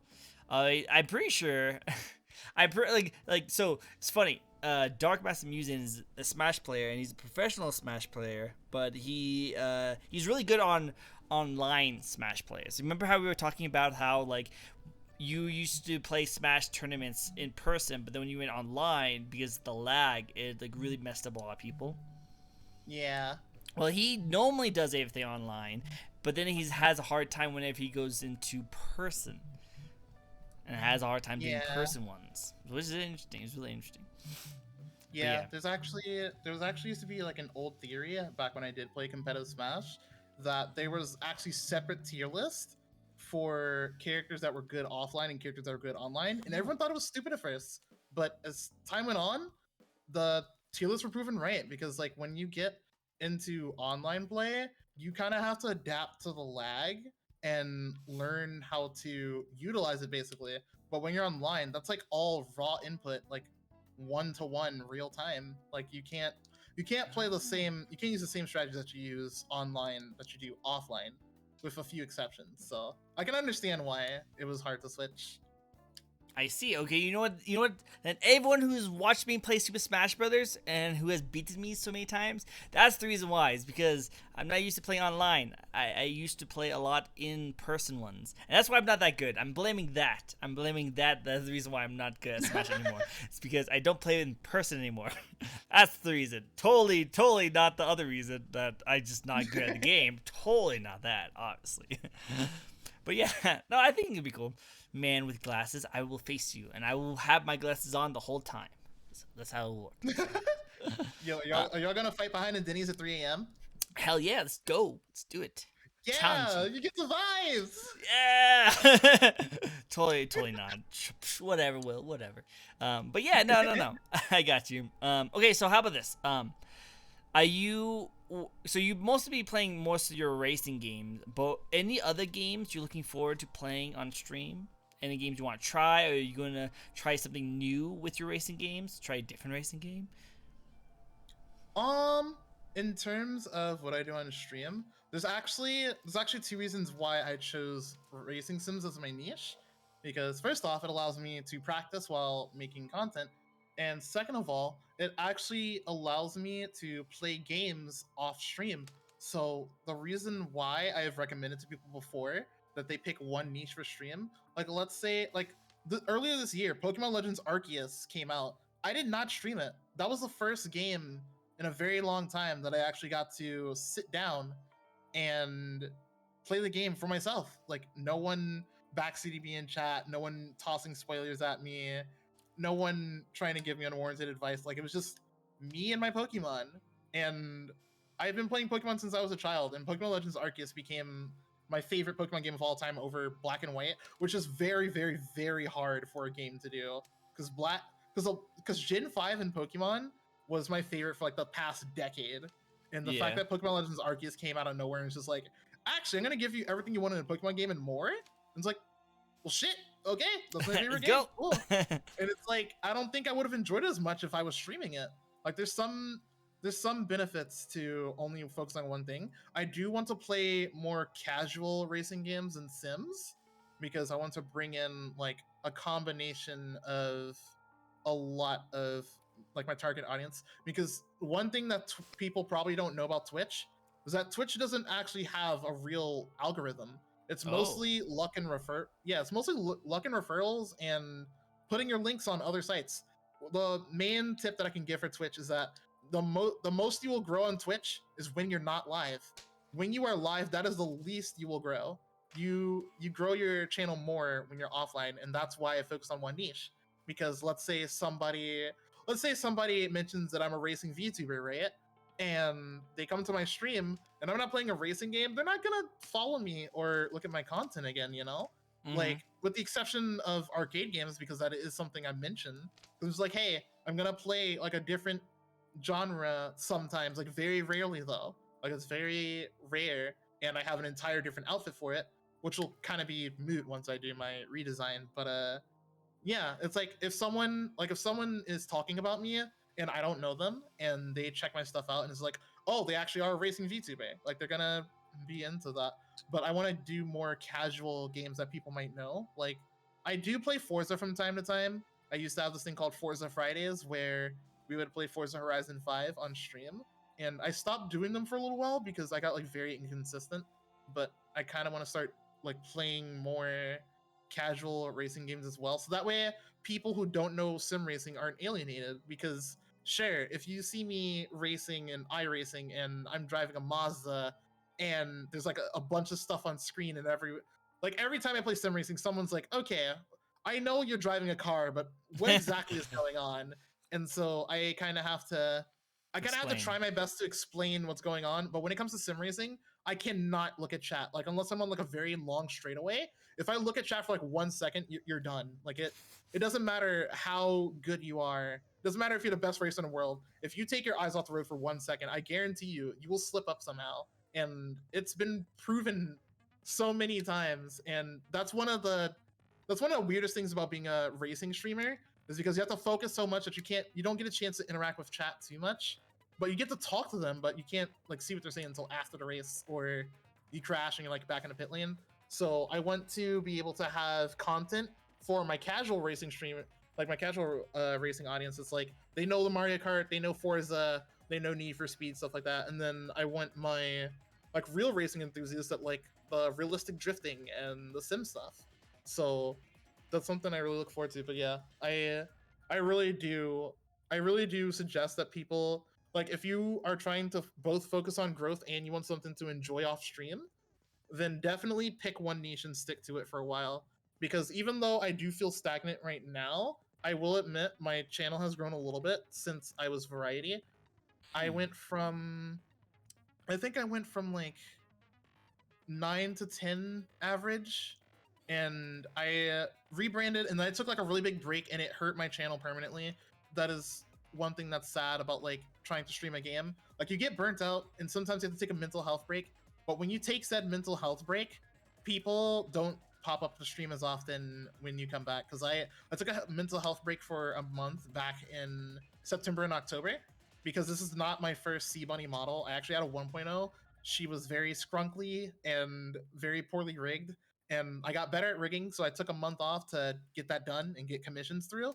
And I came back. The re-debut was cool, but it was smaller than the first one. And I kind of had to get that back. Like, it's still not back to where I was because I used to be at like 20, 25 viewer average, but I'm slowly getting there. Like, last month I was at like 21 viewer average, and that's Ooh. because I streamed only racing games, so it definitely helps a lot, and it allows you to enjoy stuff that you won't do on stream. Like for example, I not too many people know this, but like I am a Monster Hunter Rise addict, Oh. and I yeah. So usually what I do, with this is the main reason why I bought the Switch OLED. When I am doing work, I do this thing called a Pomodoro, where you work for a set amount of time, you do a small break, repeat that cycle 3 times, and then on the fourth one, you get a long break and you repeat it. So I do 45 minutes of work, 15-minute break, repeat that 3 times, and then I get a 30-minute break and repeat the cycle. And usually when I have those breaks, I pick up my Switch, go rest in my bed, or go get a snack or something, and play Monster Hunter or catch up on a single player game that I haven't played in a while. And honestly, it's nice. Like it feels, not only does it make me feel productive, but it also lets me relax. Like that's not something I used to be able to do before. Before I was a workaholic, and I wouldn't stop working until I got like 5 commissions done in like an hour. Like it was really bad. So No, I've heard of that before, and it actually is a really good way to actually get a lot of productive work done without feeling like you like are just destroyed you mentally. Because like I'm definitely in the same boat. Like I work a lot. Like whenever I get off from work, I go do this and try and like edit videos, trying to like get like shorts and stuff like that, and, like trying to do a whole bunch of stuff. And so I'm always like working kind of stuff like that. But having like days where you literally, or days or times or breaks like that, is so crucial to be more productive. Because that's what you kind of have to realize, that yeah, you can be a workaholic and put a whole bunch of work in, but you're not going to be that effective unless you put in or sprinkle in breaks every now and then. That just, it's like studies show that that is 100% to be the best way to do as much work as possible, is to take breaks, which is weird to think about. yeah, like it felt unnatural when I first tried it, and someone told me it's like they were like, "Hey, have you tried the Pomodoro?" I'm like, "No," and then they told me about it. I'm just like, "Wait, take take breaks to work faster?" I was like, What? what? I was like, bitch, what the fuck are you talking about? What do you mean? I was like, that doesn't make any sense. And they're like, try it. And it's like, okay. And then I tried it. I shit you not. I did three Pomodoros, so like all 4 sessions, 3 times in a row. I finished, I worked on 8 commissions that day and got 3 of them done in the span of That's 5 hours. And I was just like, what in the actual fuck? It works. I was like, it I was works. like It blown away. works. Yeah, and that's when, like, when I first started, I'm just like, okay, yeah, this makes me glad that I'm only a racing streamer. Because I will admit there are some racing games that I don't play offline. Like Forza, I'm trying to play that offline more because I save like the main story and stuff like that for stream. But that's another thing you don't have to worry about. If you're in a certain niche and you want to enjoy a game off stream, but you'll, like, people have this feeling of feeling guilty for playing a video game experience off a stream if they're a gaming streamer. But it's just like with that niche, people don't expect you to like share every experience with you on stream if you're only in one category. So I can go off stream and play as much Rocket League as I want, or I can go off stream and play Apex, despite me not playing it for like months because I just, it's not that I don't like Apex, I just fell out of it. But like, you get the idea. No, I got you. I got you. No, 100% in that kind of sense. Like I said, I think being a variety streamer is definitely more viable. I've said this in a lot of my interviews, and that's mostly in the fact that you can be known for one thing and one like game and stuff like that, and then you can play that game and get a lot of followers really quickly. But then, if you ever feel like you want to jump off that and move on to something else, you're gonna notice most of your followers are just not gonna watch you because they only like you for that one thing, and that's all they're watching you for. But if you're a variety streamer, you find yourself growing slower, but people are now more interested in watching you as the person, as the VTuber or the streamer, playing whatever you're playing instead of the actual thing you're playing, because they're watching it for you, not for the actual game. They want to see your reactions and your point of view and your skills in the game that you pick, instead of just watching the game itself because they know you're going to be playing it. Yeah, exactly. That's actually been proven correct that being a variety streamer is actually harder. So there actually is a method to it, and it kind of, and funny enough, it does roll back to pick a niche and stick to it. But the thing with that is, if you do pick a niche and you stick to it and you're consistent and you find growth, like let's say you go from like 9 viewers to 50, you can slowly start putting in other stuff and mentioning it on stream, like, hey guys, I want to play this game. Is that cool with y'all? And they're like, yeah, sure. It's like you're still gonna do like your main stuff later. And actually, one of my VTuber friends, Dandy Floss, actually did that. I met her back in 2020, almost. Yeah, almost 2020, back when I first started getting into VTubing. And she was a Beat Saber streamer. Ooh. And she streamed Beat Saber for a really long time. She was like, I think she was like in like really high in the England leaderboards. And then she started branching out little by little, and she actually found growth from that because she was already doing Beat Saber stuff, and then she was just like, hey, I want to try this. It's like, we can do Beat Saber another day. And chat was like, you know what, yeah, sure, go for it. And Yeah, she grew wow. from that. And now Nice. she's like nearly hitting partner requirements. Like Ooh. I'm calling it right now, she's gonna hit partner before this year ends.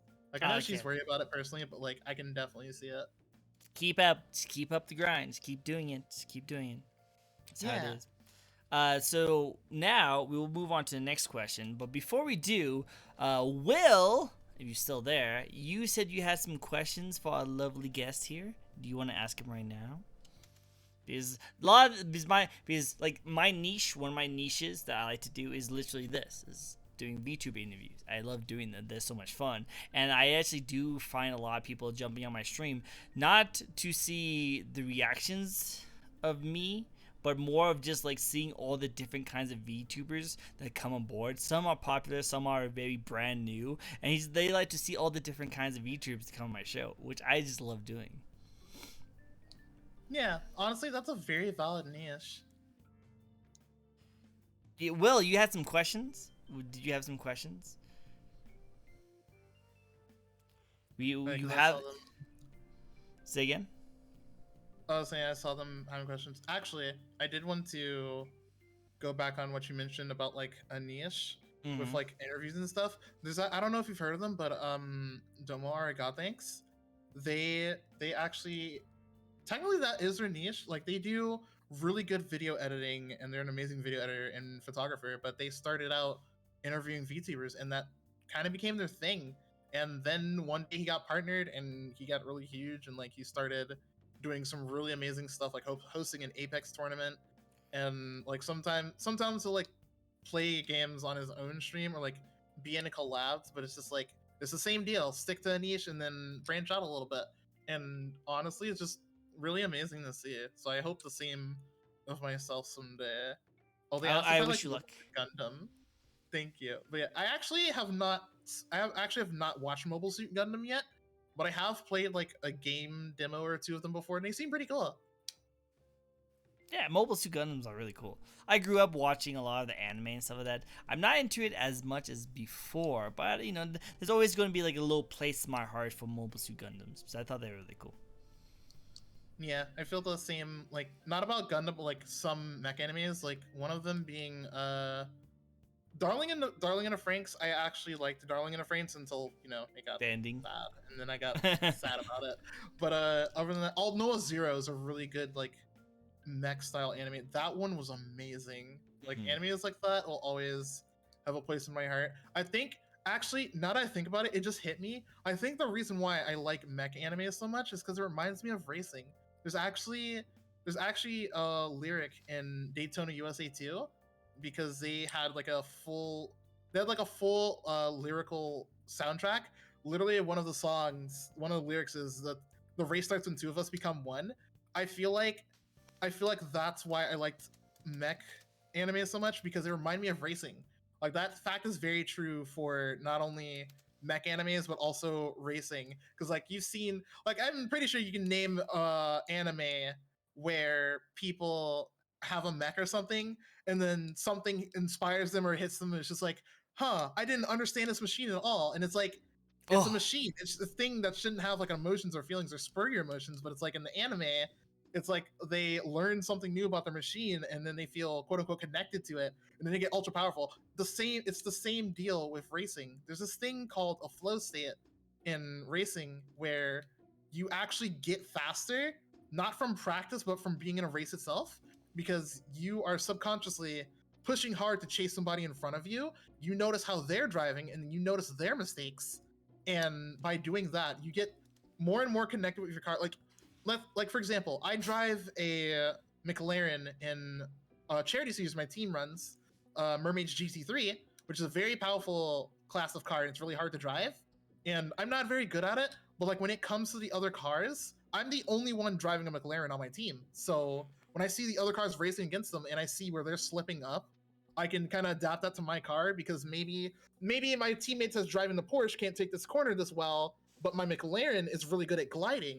So it's like applying a different style to a different car, but it's the same deal. It's like once you understand your car, you understand. You don't even have to be a good racer. It's just you'll adapt. And this is really true. I remember getting in a race and I qualified third. I qualified third place, and we start from a standing, which means you hit the gas instead of rolling off. And I went from third, and they had a really bad launch, and I was in second. And then the person in front of me spun, and I got in first, and I stayed in first and won, because I was studying the person subconsciously. And like once I understood the car, because we were all in the same one, I was like, oh, that's why I'm hitting this turn faster than them, because maybe they're turning too hard or something like that. And you really do get connected to your car. And honestly, that fact does make me want to watch Gundam more now that I think about it. But yeah, sorry to go off on a tangent. Like, it Totally fine. That's literally what my interview is all about. Going off tangents. That's what it should be called. Going off tangents during an interview with VTubers. That's what it should be called. Pretty much. But I can definitely see an anime like that where like a person's like a professional racer and stuff like that, and then ends up being a mech fighter. I don't know. I think that'd be kind of cool. That's a genius idea, actually. Why hasn't anyone done that yet? What the fuck? Make it happen. I patented it. I patented it. I wanted to get. No, I'm joking. Trigger, please get on this. Yes, right Trigger, now. come on. Exactly. Please. So GPO, I think that's Gundam Bot Operatives. I don't know what GPO means, but yes. I don't think you played that one. Yeah, I have not heard of that, unfortunately. Yeah, no worries, Doc. You play fighting games. I play a whole bunch of different games, and then you play racing games. We all unique gamers. We all do our own things. Gundam Battle Operations. Yes. Okay, I've heard of that. Okay, so I have heard of that, but I haven't played it. Me neither. The idea was that what if you were like, it was an anime where you are like a professional racer, and then you ended up being needed to fight the Gundam Wars, and from your experience of being a professional racer, you become this amazing mech fighter. I don't know. That's like my idea. I still think that'd be cool, like having a sentient car and everyone has like their own car partner. I think that'd be really cool. That'd be really cool. I want Trigger to do it. Get Trigger on the line. Just call him up. Just come up. Get him on the line. Yeah, because I mean, they did Tengen Toppa Gurren Lagann. They would be perfect for this idea. Oh, I agree. Megas XLR. Yeah, I do know that. I do know XLR. That was like a cartoon that came out a long time ago. But I feel like it's a little bit different. I've heard of that one. So I think he's a mechanic, not a racer. Is he a racer? It's been forever since I watched it. Ace Pilot. He's not anime, he's Western. Yeah, that's what I was saying. It's a cartoon. I do remember XLR. I just remember the giant robot. I don't know. I remember the intro. But anyway, how about we get to the next question? Because the next question I'm actually really curious about, because do you like to play games with your fans? Like, would you ever do racing games like Mario Kart, or would you ever want to do like Jackbox or Among Us with your fans? That is actually a really good question. That's something I've been thinking about for a really long time, especially when it comes to Mario Kart, because I was playing Mario Kart last stream and we were having fewer battles, but we didn't have a lot of people because I forgot that we had a lot of people streaming the same game at the same time, and I share like the audience with like a lot of my mutuals that were also playing Mario Kart, so like we didn't have a lot of people in there, but like I do like playing Mario Kart with chat. They promptly beat my ass because there was a few tracks that I have never played on before, and mind you, this was like a year and a half This is my Not first time playing playing. Mario Kart in like a year now. Yeah, so I was a little rusty and like still in the zone of sim racing. But yeah, I do want to find like more racing games to play with chat and like games in general, because even though I don't think I'm ever gonna go variety streamer again, I do want to have like some kind of like casual connection with chat, because I feel like that's definitely one of my weaknesses as a streamer, is that I don't get to interact a lot with my chat, especially because, well, first off, I don't have a Discord. I have my own personal reasons for not having a Discord, but mainly because like, okay, one thing I haven't like said about myself is that, like, I am very anti NFT or crypto and stuff like that. And so when they had that little incident where their co-founder was like, haha, hey, what if I put crypto into Discord? And everyone was like, bitch, Yeah, I hope no. the fuck you do not. And Like, everyone don't. fought them on it. And they never officially said that they weren't gonna do it. So that's why I've been like against making a Discord, because I don't want someone to join and then they end up boosting the Discord, and like in the future I end up being right and they actually do put it in there, and it's like, god damn it, we Mother. gave our money to bad corporation. Yeah. No. Yeah. But yeah, I like, I still think NFTs and crypto is going to die very quickly. Like I I do hope not think so. it's like there's so much backlash, and really pretty much the only thing that NFT has going for it is that it's really just a lot of rich people want to get a lot of stupid people to get into it, and as long as people are not stupid, which could actually still happen, but I'm pretty sure most people are going to be like, isn't NFT like pretty much useless? It's like, oh, but well, it could be useful. And I was like, yeah, nah, I'm good. I'm just gonna, Yeah, it's like do that. good idea, horrible execution. Exactly. Like the technology there could be really cool, but trying to make pounds of money off of it just by like, hey, you totally have the rights to this PNG as long as no one screenshots it. Yeah. It's like, Also, oh, congrats, thanks. you just burned down a rainforest. Good job. Good job. Happy. I'm so happy for you. Good job. Good job. Here's your rights. Here you go. Have fun with that. It's like, no, I'm good. Yeah. I still can't believe I did not answer this question. Question is a classic. You have a classic question. It's probably gonna ask you if you want to join the Muzan clan. I'm pretty sure you wouldn't know what the Muzan clan is, do you? I do not. Is that an anime reference? It is an anime reference. Yeah, I guess as much, because I've heard of Muzan from somewhere. It's I from just Demon Slayer. yeah, that's why. His last name is it his Discord? My Discord, or I have a Discord if you would like to jump on.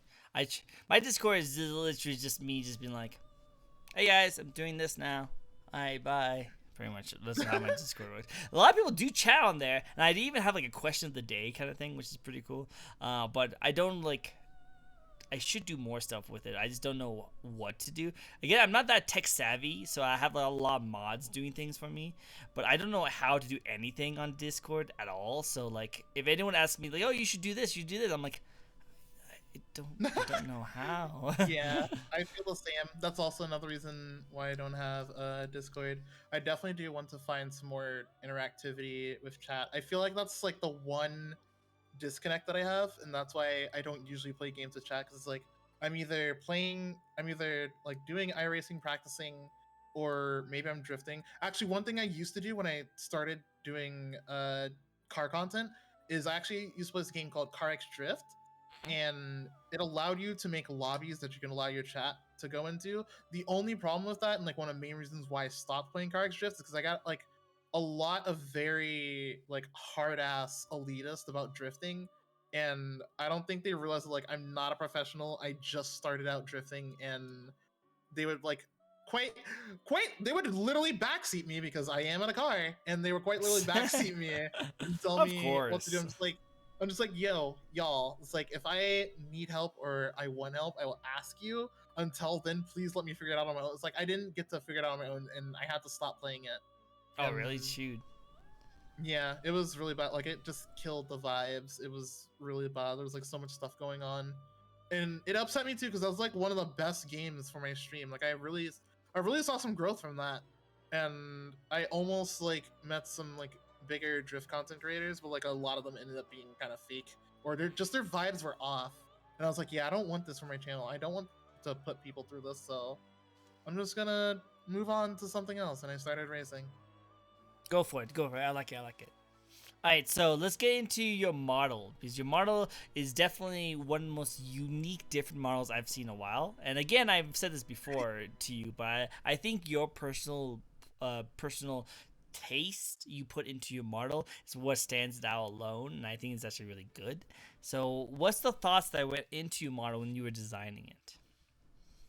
Well, actually, I should I get. probably. So we're going to have to not Oh, say model. wait, Apparently. you are both of us. Well, that's what he said. He says I can't say that word anymore, so I guess I can't say the word. So Well, you can just say form, because I mean, form. technically There that's you still go. true. Yeah. So Yeah. what? So tell me about your form.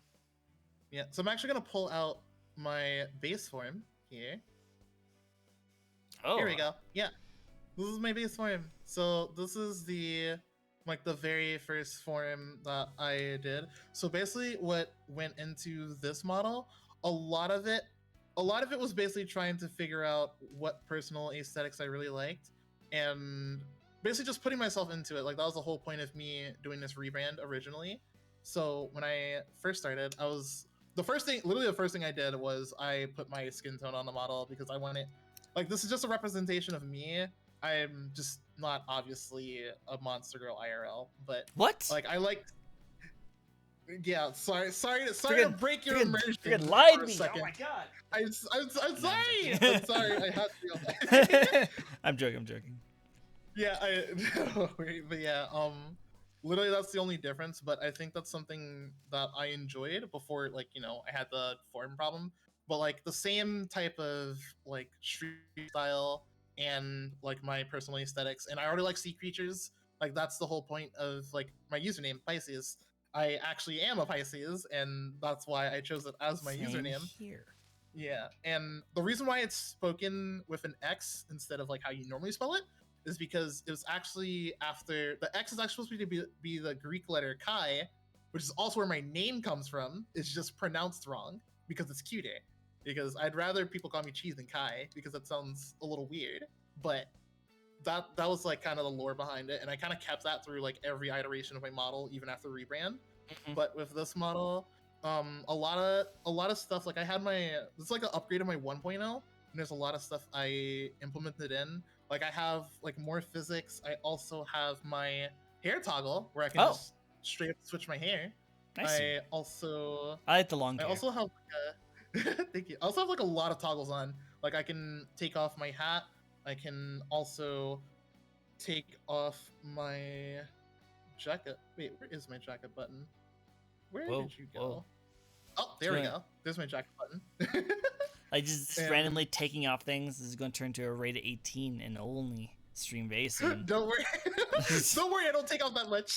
Alright.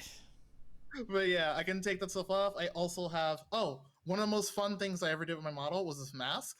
So I can that's put the cool. mask on, but I also made this custom voice filter so that when I put the mask on, it automatically makes this voice filter come on, and it sounds like I'm actually wearing it. That's And I was legit. like, That's so cool. thanks. I actually have this set up on my channel, so when someone redeems it, I have VTS React going so that way this expression changes. And then I have a hotkey where it presses my voice changer button and this turns on. And it's honestly one of the most fun parts of everything that I did. I also That's cool. have where is it? Ah, yeah. I also have a mic, and I also have a voice filter for this one as well. Ah! I don't really use this one as much. Yeah, I don't really use this one as much because I haven't done karaoke in a while, but I'll get back to it someday. Do it. Go for it. That sounds awesome. You're gonna yell out those hit, hot spitfire beats. I can't be gangster. I try. I just can't. At least you tried. But yeah, I tried. that's my base form. I It's really carried good, over high a tech. lot. I carried over a lot of my base form to this model as well. Like for example, I also have a mic in this one, and this one is a little bit more powerful because the glow is stronger, and I learned how to do this one properly, and it looks a little better. I also have a glow toggle. This is on my other model as Ooh, well. I like that. I like the glow. I also can take off my hat in this one. Uh-oh, wait. I guess not. I think I forgot to change that button. Oh. But I can also change my hair a little bit, so it also has long hair. Ah, nice, And the nice. physics are a little better in this one. And actually, the best part about this one is this was like a very experimental model. So in my lore, I have the ability to change forms because I have a power chip inside of my body named AR or Archive, and she is a sentient AI chip, and she's actually voice activated. So I have voice activated commands on this model, and basically the whole idea is that like she lets me like harness my power and like bring out 100% of it. But sometimes she doesn't like to recognize my voice, but hopefully she'll cooperate like she did earlier. AR, power on. Oh, cool. Oh, that's First so try. cool. Hey, that's so cool.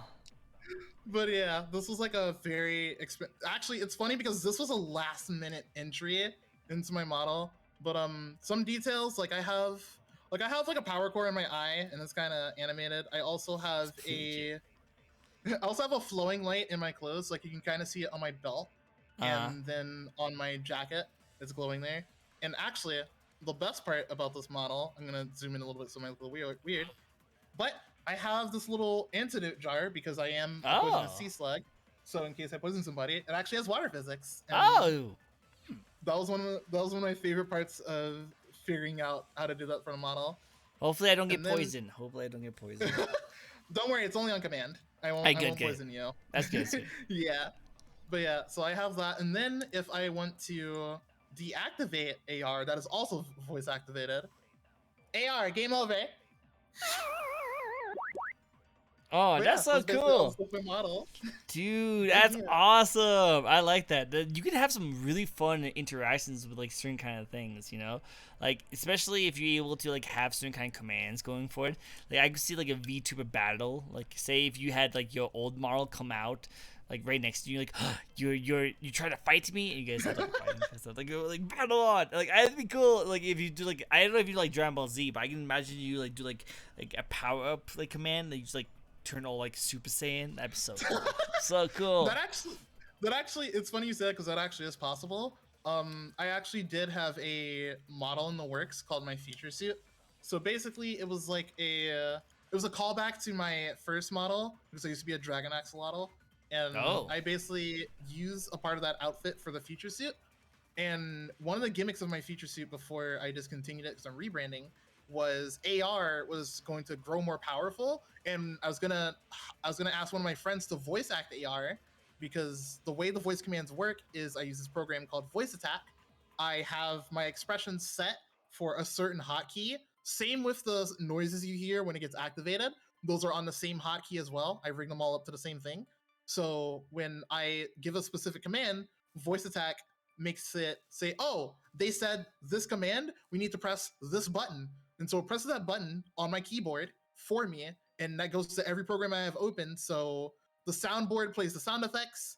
I get the expression in VTube Studio, and it basically automates everything. And then I do the same thing to turn it off. It's the same expression, but on a different hotkey because I have different sound effects. So in my future suit, what was going to happen is I wanted to have a majority of my expressions like voice activated. Like I was supposed to have a visor. I also had this thing called a jet scarf. Mhm. So this was part of my original model, where the whole point of my first model was that like I was a demigod dragon axolotl, like God of War type of deal. But I was also like from Neo Atlantis, like a future version of Atlantis, and we had like magic tech in our clothes, and one of them was a jet scarf.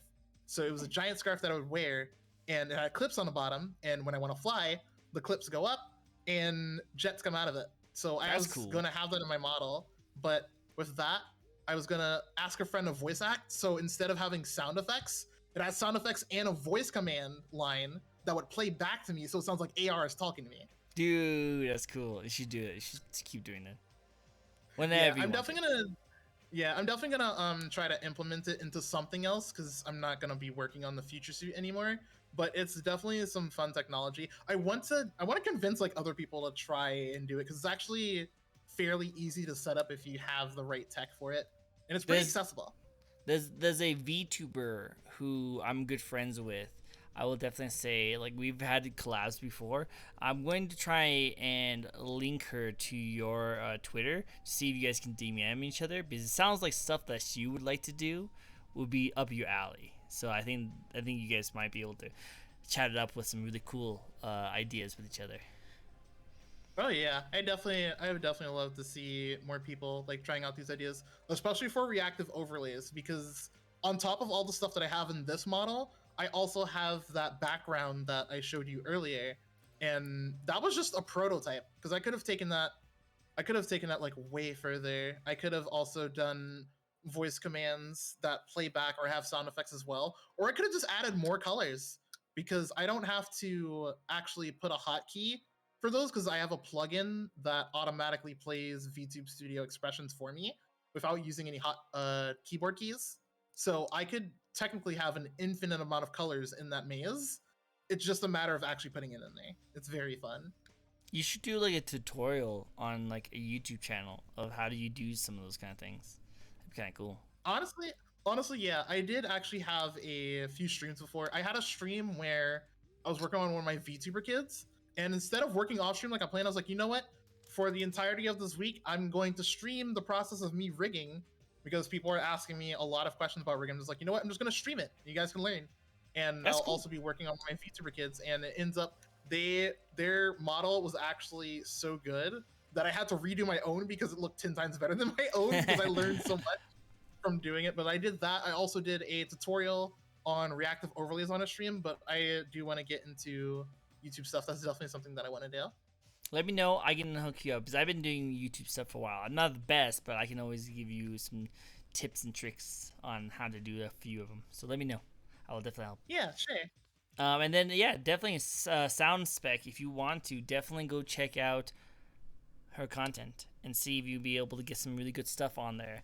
Especially if you still have that VOD of when you did your tutorial for rigging, I think that'd be really useful to check out. Yeah, I actually need to check if I saved it because if I did not, I think that shit is gone, sadly. Because even though I have Amazon Prime, it's only there for like 2 or 3 months before it gets deleted, and I don't think I put it as a highlight. Also, yeah, I know SoundSync. Ah. They're actually Oh, they're okay. There actually you one of go. my musicians. Oh, okay. Sorry, my bad. My bad.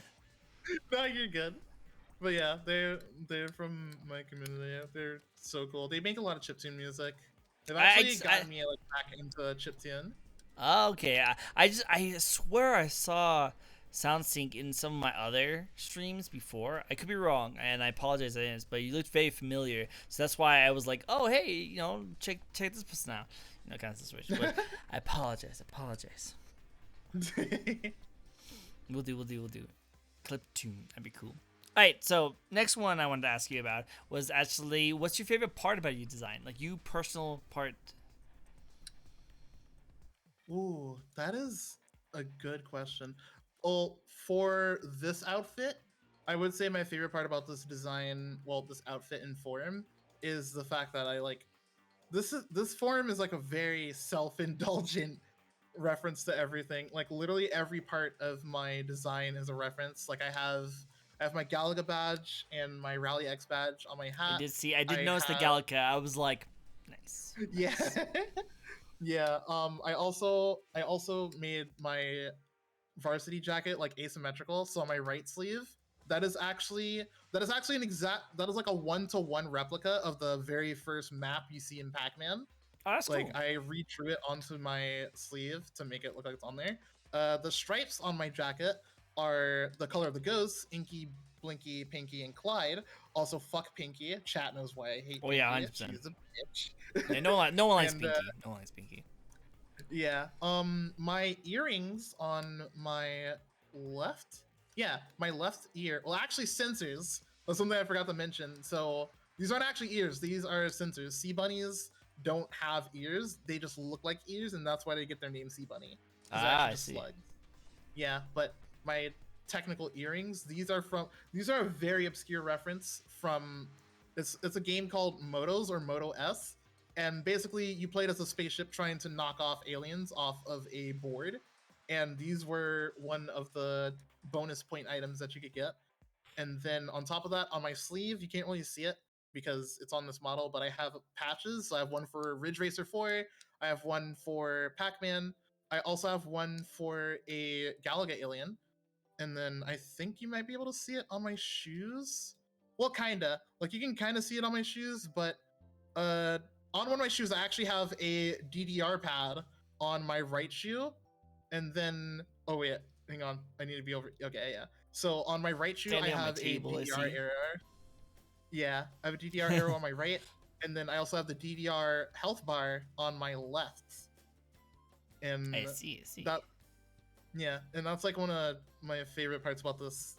That was like it's like such a self-indulgent like reference because like I know it's for arcades and stuff, but I just like the fact that I was able to put like all of my interests into one in this one, and also not to mention the fact that my hair is based off of Pac-Man because the background is dark blue and Pac-Man is yellow, but there's also a real life sea slug that also shares these same colors, and it's called the Californian sea slug, and it also has blue and yellow spots on it, and that's why I chose this Nice. because I like keeping my designs like accurate to the real life biology a little bit, and that's the other thing I like about my designs in general is that like I like combining real biology with fantasy, especially with my main outfit. um the sensors on mine so the sensors on my main outfit are big and long, but they're not as long as these ones because like I wanted to be like a lop ear bunny for this one. But in my main design, that's actually where my last name comes from. So my last name Kuba actually comes from the species that my main design is, the Nimbrother kubarania, which is a type of sea slug.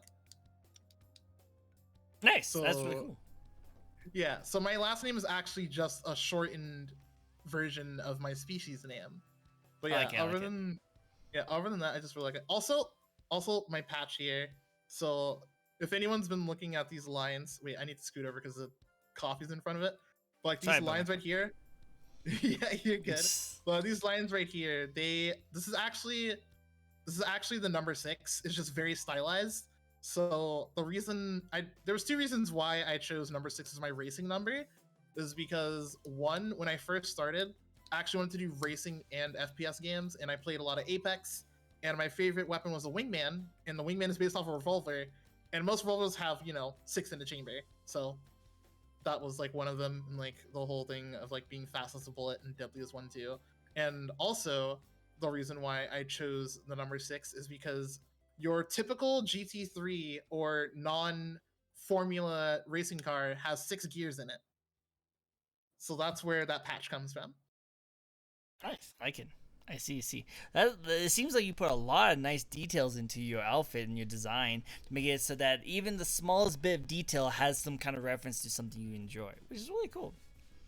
Yeah, I like to put a lot of thought on that. Also, Dark Master Muzan. It's funny you say that because I actually am faster than Sonic. That's part of my lore.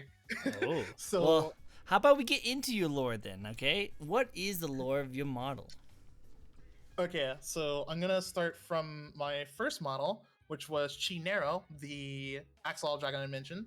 So the lore for her was that she came from Neo Atlantis after a war, and her nation was like pretty much in shambles. So she traveled to Earth to discover more about technology and find something to help her people.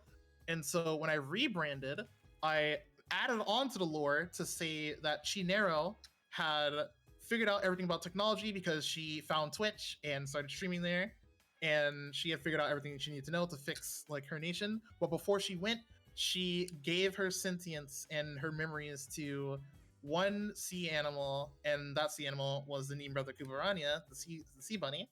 And so I woke up on the beach, and when I woke up, I saw a drift race, and that's how I became curious about racing, and that's why I became a racing VTuber. So I got my own garage, and then for this model, uh, one of the things that was apparent in my old Model T Nero was that I had a lot of like ancient technology, but it was also combined with magic. And one of those things was like a universal USB that she left behind in the garage for me to find that had data on like all the technology and sea animals that she had researched. And so that's what allows me to change forms from a completely different slug species because I have AR or the archive in my slime core because I'm also a part slime girl. So it's literally a part of my body, and that's what lets me change forms. And that was going to be the gimmick. So the gimmick of my stream was going to be with every form comes a new type of racing game or genre. So base was, racing game, competitive racing games, drifting, stuff like that. And then with this was arcade racing games and arcades in general.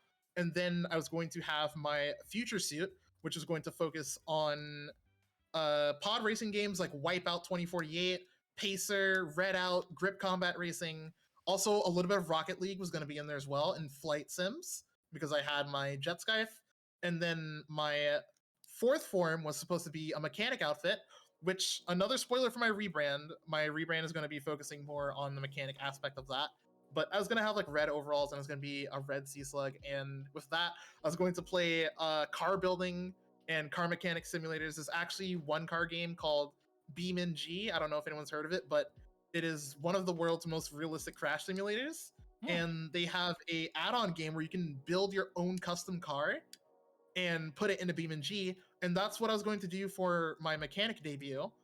And then for my final form was going to be a race queen version of myself, where I would basically it was going to be focusing on like really high power cars, like open wheel stuff like that. Like this is going to be done for like my 4th streaming anniversary this December, but it's not going to be happening because I'm rebranding. But other than that, the other part of my lore is that like since I'm a sea bunnies are actually really small. They're like no bigger than the size of your thumb, but they are extremely poisonous to everything else. Not to humans because we're bigger, with the exception of one, the blue dragon sea slug, which is my future suit is based off of. But so part of my power is that I'm poisonous on command, hence the antidote belt on this outfit, and then the one on my choker in my base form.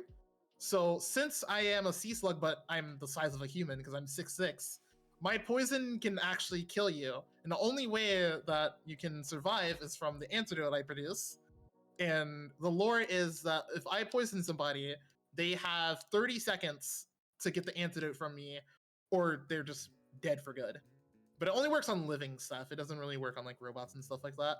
And then for my future suit, since the species is based off of blue dragon sea slug, the blue dragon sea slug actually has a toxin that is the exact same as a blue ring octopus. They are uncurable and deadly. So if you get stung by a blue dragon sea slug, despite how small it is, they are strong enough to kill humans. So with my future suit, there is no antidote, and that was part of the lore because it's just stronger poison. So if I poison you in that form, you don't even get 30 seconds to live. You just die instantly. Well, so not saying I'm scared about any of this or anything like that, but with your current form, with your antidote for 30 seconds, I would have if I got poisoned. How would you say I would have to get this? So this poison you speak of, just, I don't know, probably begging for your life. Oh, I was begging for my life. Good to know. Just future reference. Just throwing it out there. Just who knows when anything could happen. Yeah, but don't worry. I don't usually poison people. Only when I feel it's necessary or someone is like irritating the shit out of me. But yeah, other than the poison, I also have alternate powers. So in my base form, when I mentioned earlier that I was faster than Sonic, so I took the colors of the species because they're like cyan, green, and then orange. So since I'm a slime girl, I can cover myself in the slime and it gives me powers. So the orange part of my slime it makes me stronger, and then the cyan green part makes me faster. And since like I'm a bunny, I'm like fast on my feet and like my kicks are really powerful, I can combine both to just like superpower myself up. And then in this form, the arcade form, I also got the extended ability of lightning. So whenever I have my power on, that's where the sparks come from, because I can produce lightning. Then that also comes from a little bit of a reference to sea slugs. There's a specific one that I'm called a Dorid. They are carnivores. They're like a tinier version of Kirby. They eat sea sponges because they produce toxins, but the sea sponges don't hurt the sea bunnies. Instead, they eat them and they take the toxins and make them 2 times stronger. So they're literally like Kirby. And if that isn't enough, if they feel like they're in danger and there's a jellyfish nearby, they can straight up swim to the jellyfish, take off one of its stingers, and use it like a shiv. Oh my god. So that's where, so that's where the lightning power comes from. Wow. So I'm gonna borrow this for a second. Pretty much what happened. Yeah, basically. Like, we are tiny, but do not fuck with us. We can and will hurt you. I see. Cool. All right, so we're already over our time limit a little bit, so let's go through some of these questions pretty quickly, if you don't mind. Only because we are in a set of time limits that might have to go over. Like, I don't mind going over. Like, trust me, I go over all the time. Again, we go off topic all the time. But let's see if we can get some of these questions in. Because I do want to get to the end. Because I do know there's some questions that a lot of people... Yeah, nature metal. But yeah, no, definitely. Yeah. So let's get to some of these questions really quickly. And that one question... I know I say that we should get these questions really quickly, but I still want you to take your time with this question. I know it's ironic, but my question to you, well, it's a legit question. I really like asking this question because a lot of people have like really good like point of views and like opinions on this question. So my question to you is, what's your thoughts on the VTuber community as a whole?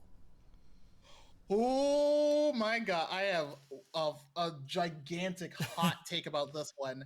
Okay, so because I get asked this question with every interview. I will say this right now. The VTuber community is a lie and it doesn't exist. Let me explain real quick. So I do not mean this in a negative way. I mean this in a literal way. When people mention the quote unquote VTuber community, I think that people forget what a community is. It's a group of people that are closely connected to each other. And when you think about it, VTubers are not closely connected to each other. Like, you could show me like 10 VTubers from a random Twitter space, and I guarantee you I will know less than 5 of them unless you just so happen to pick like half of my friends. And the reason why I'm bringing this up is because people like to say like the VTuber community is so negative or the VTuber community can be so toxic. It's not the VTuber community because it doesn't exist. The reason why you think it's so toxic is because you're only seeing the toxic sides of it, which means you're in the wrong part of the community and you need to either foster your own community or find a VTuber that has a community that you vibe with. The overall VTuber community that people are talking about doesn't exist because it's actually every individual streamer's community is clashing sometimes. So when people mention the VTuber community, I have to, like, the first thing I have to tell them is that it doesn't exist, and I have to explain this because it's true. Like, I could bring my followers in my community to somebody else and their stream, and sometimes they won't vibe, which has actually happened before. I followed somebody on Twitter and I thought they were cool, and I sent my raid to them, and I watched them for a little. I lurked because I went to go get some food, and then I came back and like everyone that was there for the raid was gone. I was like, huh, why did everybody leave? And then I watched the stream for a little bit and I realized I didn't vibe with this person. And it really is true that a chat is like a culmination of your ideals and ideologies, unless you have like a few bad apples you haven't kicked out yet. But it's like chat didn't vibe with them, and I didn't even have to ask chat directly. Like, I straight up told them the next day when I had my next stream, was like, hey, sorry for sending you guys to that person. I didn't realize that you all wouldn't vibe with them because I didn't vibe with them either, because I didn't check out their content beforehand.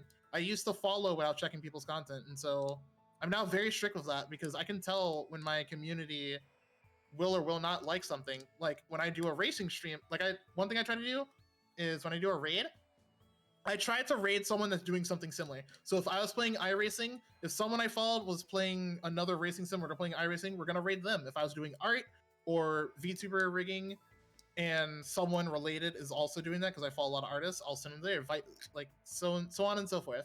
Like, it's very important that people note that the VTuber community as a whole is not what you think it is, and it's dependent on what your VTuber community is. Like, there's no one overarching VTuber community. It's everyone else's own personal communities, and you have to either foster that and find one you vibe with, and try not to get in trouble.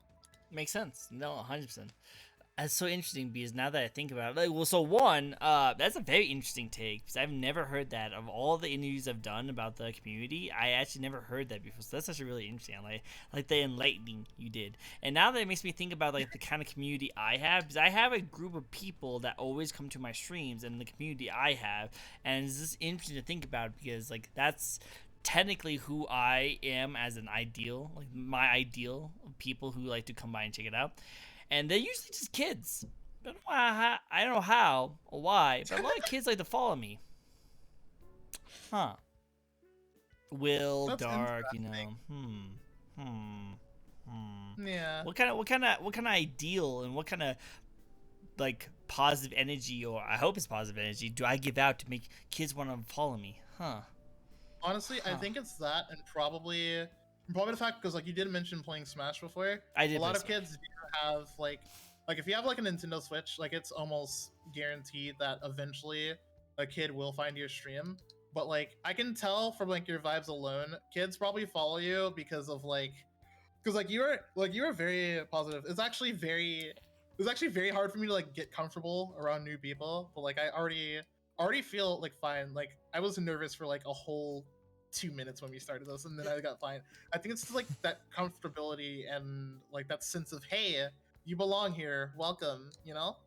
You know what? I've had that compliment I've heard that compliment so many times because it seems like that's always happens is that we would start the stream and you get really nervous, but as we do the stream a little longer, everyone gets get comfortable, and they seem like they're able to talk about whatever they want to talk about and not feel like they're being judged or anything like that. And I feel like I definitely give out that kind of vibe that anyone who jumps in my like streams, collabs, interviews, whatever, they just chill, just relax, and they feel like they're welcome and all the good stuff. Honestly, yeah, it is true, and I'm glad that other people said it because like for me, like I said, I have big NPC energy. I am not very socially active. I don't talk to a lot of people, so like the fact that I can like get comfortable around someone is like very rare or extremely hard to do because I have had like a bad interview or two before where like I tried it and after the interview I wasn't vibing with it and I never interacted with them again. Like that's happened a few times before.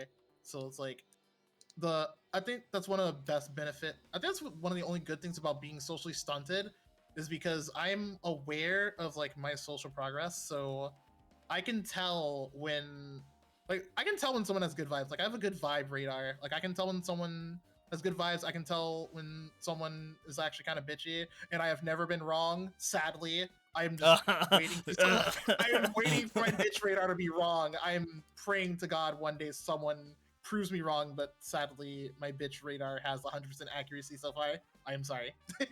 Johnny pauses But me. you're not on that radar. Exactly. You're I'm not on that radar, so I'm Over it. good. I love it. But yeah, no, thank you, Sound Sonic. I do also appreciate that immensely. And hello, Klee. Hello, Klee. Welcome. I love Klee. Klee's adorable. It's like a little tiny elf, like character from Genshin Impact who literally throws bombs and blows people up. Klee is adorable. Oh, that Klee. Yeah, it's that I Klee. like her. I don't play Genshin, but I've seen Klee before. They're adorable. Yes. I apologize if I said the name wrong. Soundsync 5000. Yes.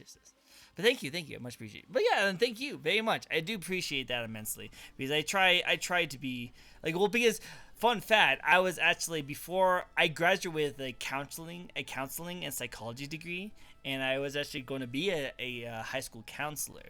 And so a lot of that vibes come out whenever I try and do streams because I try to be very comfortable whenever someone comes in. I don't know if that has anything to do with it, but that's just how I like to think about it.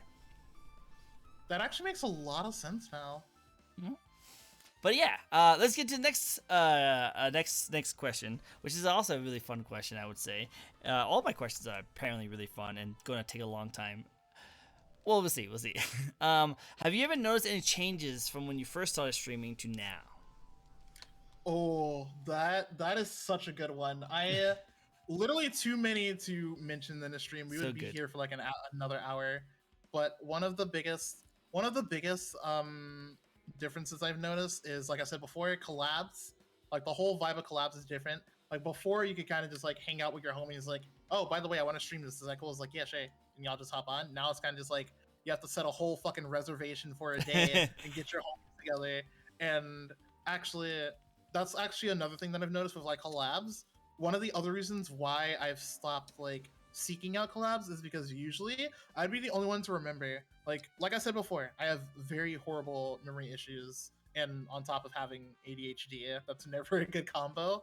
And sometimes I have short-term memory, but like if someone asks me to like collab or something, or I plan a collab or something like that, I will not forget. Like I am very good with I am very good with remembering numbers. So when someone gives me a date, that's something that I can remember. And a lot of times, more often than not, I would ask for a collab, I'd set it up, and it'd be the day of the collab, and they're kind of just like, "Wait, that was today?" And I'm kind of just like, "Well, shit, Oh, yeah. damn, never mind." Yeah, it's just like a lot of me constantly having to reach out first, or me having to take the first step, and it stopped me. It sadly stopped me from being so socially stunted. Like it stopped me from being more social. Like I'm already an introvert, but like that made me even more of an introvert and gave me trust issues. Which sadly I'm still trying to get over because it does more harm than help. Because I literally tweeted about it on Twitter where I was like, hey, if I follow you and we're mutuals or whatever and we're trying to be friends, like please do not get mad at me if I never text you. I don't talk to anybody because I have trust issues and I have a problem with like reaching out first because I have what is it called? Oh, rejection trauma. I think that's what it's called. I have like very heavy rejection trauma. So like if I ask somebody to do something or to be there on a specific day and they forgot or they just don't answer, it's like You I will take it not try again. personally. You take it super Yeah, personal. No, yeah, I yeah. I have the same feeling. Like I actually have dealt with the same thing. I feel like if they, 'cause I always have the fear that they're too nice and they don't want to actually be mean to you, so they will put out like different hints of like they don't actually want to hang out or want to do things with you. Like if I like reached out for someone for an interview and they're like, oh yeah, that sounds really cool, like, oh cool, well let's plan it out, let's do this kind of stuff, and they kind of just don't seem interested, I kind of just drift away because I assume that's just them way of saying, yeah, I don't want to be on your show, but I don't want to be mean and like reject you. And so I have that like anxiety kind of feel about it. Like, oh, I think they're just trying to be too nice. I'm just going to push them back and not allow it to happen. But I Yeah, totally know that exactly. feeling. Also, Yeah. Oh, Klee, rejection sensitivity. yes, rejection sensitivity. I definitely said his comment with ADHD. Huh, that makes sense. It does make Yeah. sense. Um, Yeah, that's exactly what I mean. Definitely, 100%. Well, yeah, it sucks to have. Definitely sucks to have. But hey, I'm glad you were able to come on my show because I was able to reach out, and you didn't. I did not reject you. You were not rejected by me. I promise. I did Yeah, like it's easier for me to do stuff when other people do it first. But yeah, I have like very heavy rejection sensitivity as well, and especially because like I have this mentality of just like if you don't want to do something with me, I would rather the person just tell me straight up instead of like flaking at the last minute. And now I'm sitting here wondering, oh, did they just not like me? And it's not like I know like that mentality is unsafe, but I can't help it. Like I have mental illnesses that make me think that way, and that's not something I can really handle on my own. So that's definitely something that's changed. Also, scheduling. Scheduling is something that's changed since I started. Like I used to stream whatever I want, whenever I want, and then when I started taking streaming more seriously, well, streaming was always a serious thing for me. I just didn't know what I was doing when I was younger and a kid. And once I started like researching it, and it's just like, oh, you need to have a consistent schedule, you need to network, you need to do this, that, and a third. Like that's definitely something that's changed. And with that has come like people that use you clout chasing, etc., etc. And it's really rough, especially when you've been used so many times and now you can't tell the difference between someone genuinely like wanting to be your friend or they're just trying to use you for like art and stuff. Because like I've had that happen to me before, and that's another reason why I don't really talk to people. Like if someone, like one thing that I don't really excuse me, one thing that I don't really tell people about like social media is that like I do see everyone who follows me. Like even though I have a lot of followers, like the moment they followed me, I do like check their page. Like I vibe check them basically, and I've actually gotten to the habit of like, it's gotten to the point where I've stopped being so social that I've just stopped following people back, even if it's something that I might like if they don't pass the vibe check, or I just don't feel social that day, I might not follow them. Like people have a higher chance of being followed back if they're just like an artist and I like their art, and then maybe I comment on their stuff and it's like, oh, your vibes are actually really cool, and it's cool. And other times the vibe they seem to pass the vibe check, but it's like I've had this happen so many times where someone bigger than me will follow me, and I check them. I'm like, whoa, you're an artist or something like that? Cool, I'll follow you back. And then the next day or the next week they'll unfollow me, and I'm just like, The well, fuck? shit. Okay, I I guess I'll head out. And it's like, on the one hand, like I know it's kind of petty to like unfollow back and like stop supporting them, but on the other hand, it kind of just feels wrong in a They way. did to you first. Like, Yeah, I don't like think you should feel bad about it. yeah, like I know some people are just like, oh, even if somebody unfollows, you should still support them. But it's just Yeah. like if you were trying to develop a relationship with them, like I know a follow does not equal a relationship, but when it comes to people that have like rejections, it's like it's not gonna, you can't tell somebody to not feel bad about it, you know, like especially because like that's happened to me before where I had someone that I looked up to and thought of them as a friend, and I known them for like a year or two, and then one day they suddenly unfollowed me, and I was like, hey, did I do something wrong? Did I say something wrong? And they were just like, you didn't do anything wrong. I just didn't.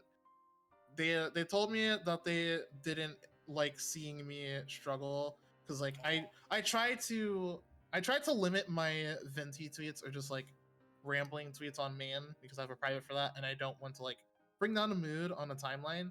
But it's like sometimes I do have to talk about important stuff on man because I do struggle. I do struggle financially despite like all the stuff I have, because like a majority of the stuff I have is like was like given to me because I wasn't able to make enough for it. But I struggle a lot financially, and this was something I borrowed them. And then on top of that, they also felt some type of way about me getting things off a throne, which in fact, literally the only reason I have a throne is because multiple people requested that I make one. I was like, okay, cool. And I have only tweeted about it once, and I only tweet about it when, you know, the automatic tweets happen and someone buys me something. I do not promote it. I do have it in my bio, but I literally don't mention it. I What's a even throne? like I do. Okay, so the quick TDLR throne is like Amazon wishlist, except it's anonymous and people don't get your address. It's really good. It's been popping off. The only thing I don't like about Throne is that some of their prices are a little bit higher than like what it actually is on Amazon, but I think that's because of like service fees and stuff like that. But yeah. Yeah. So basically I had one of those, and they told me that like it made them upset that like they saw me struggling so much, and I was also accepting like really expensive gifts, but it's just like I'm not the one who was planning to put them on there. And on top of that, you can't control what people do, you know? And like it really made me feel some type of way that they unfollowed me for something like that. Because it's like instead, it's like you don't like see me suffer. So instead of following my page and supporting me, and oh, I don't know, maybe retweeting my commission page and recommending me to people so that I can get work done, you decided to unfollow me because you think I'm not doing enough work and I'm accepting gifts even though I didn't ask for these. Like it Yeah. it's so much. It's like there's so much that I've been through that has made me the way that I am right now, and I'm like I'm trying my best to get out of that shell and, you know, branch out, really get back to, you know, getting to know people. But it's like every time I try, it's like something else knocks down the door and it's like, hey, remember those trust histories you had? They're fucking back in full force, baby. It's like please, God, not again. It's like, you know what? No, fuck you. You have trust issues again. It's like, God damn it, I'm back to square one.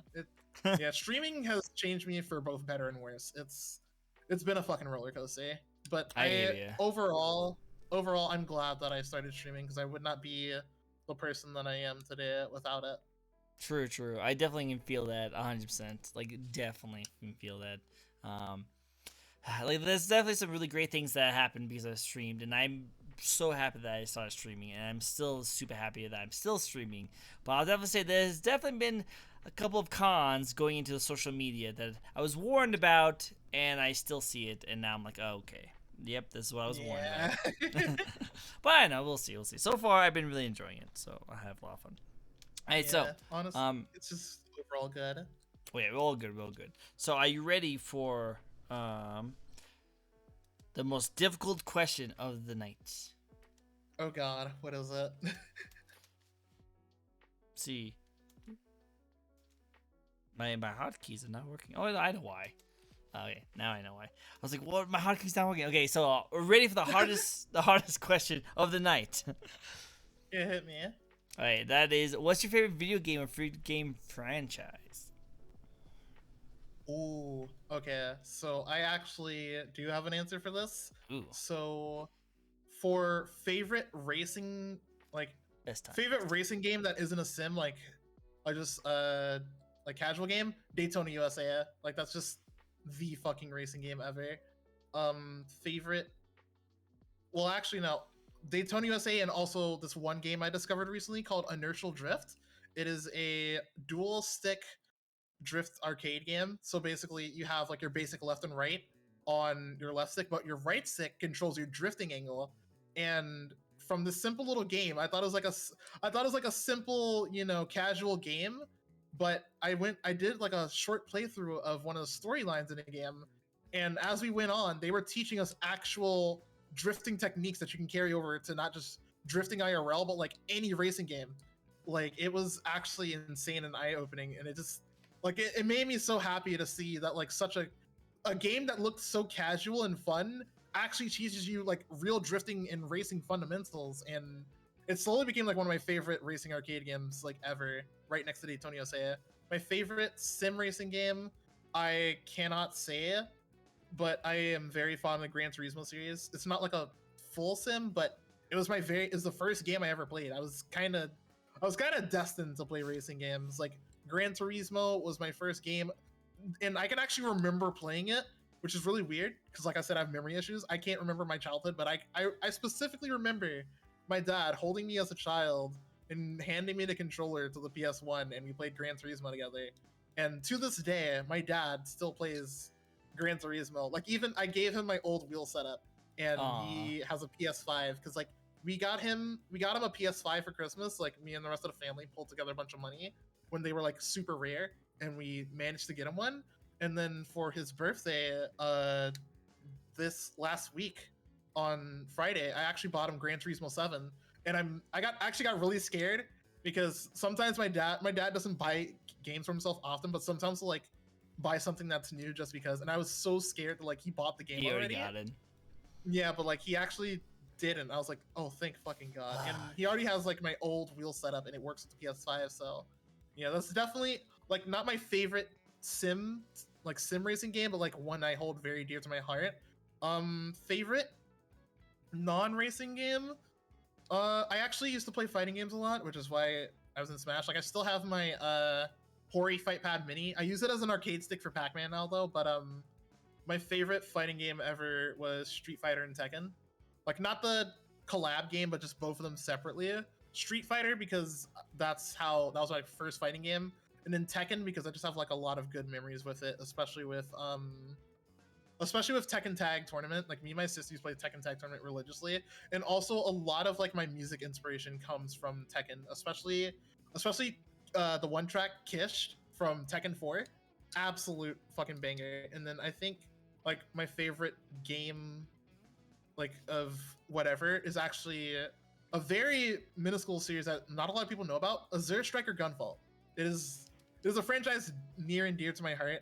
It also helped me discover NT Creates, the company that made them, because they make a lot of good games. But basically Azure Striker Gunvolt is a kind of spiritual successor to Mega Man Zero, and I've played it. It came out. I accidentally found it on the Nintendo eShop when I had a 3DS because that's when it was made. It was made specifically for 3DS in 2013, and I got it when I was a kid, and I fucking fell in love with it. Like it was just like a really good action game. Like the themes were simple, the villains were simple, and the gameplay was like really good. It was just super fun. It was fast paced. They had a hard mode. There was like different endings and stuff like that. And I won't discuss them because like spoilers. And then Azure Striker Gunvolt, I played the game. We didn't have any news on it for like a long time because like the game was just done. And then out of nowhere, they announced that we're getting a second game when I'm like 16 or 17. It was like, holy shit.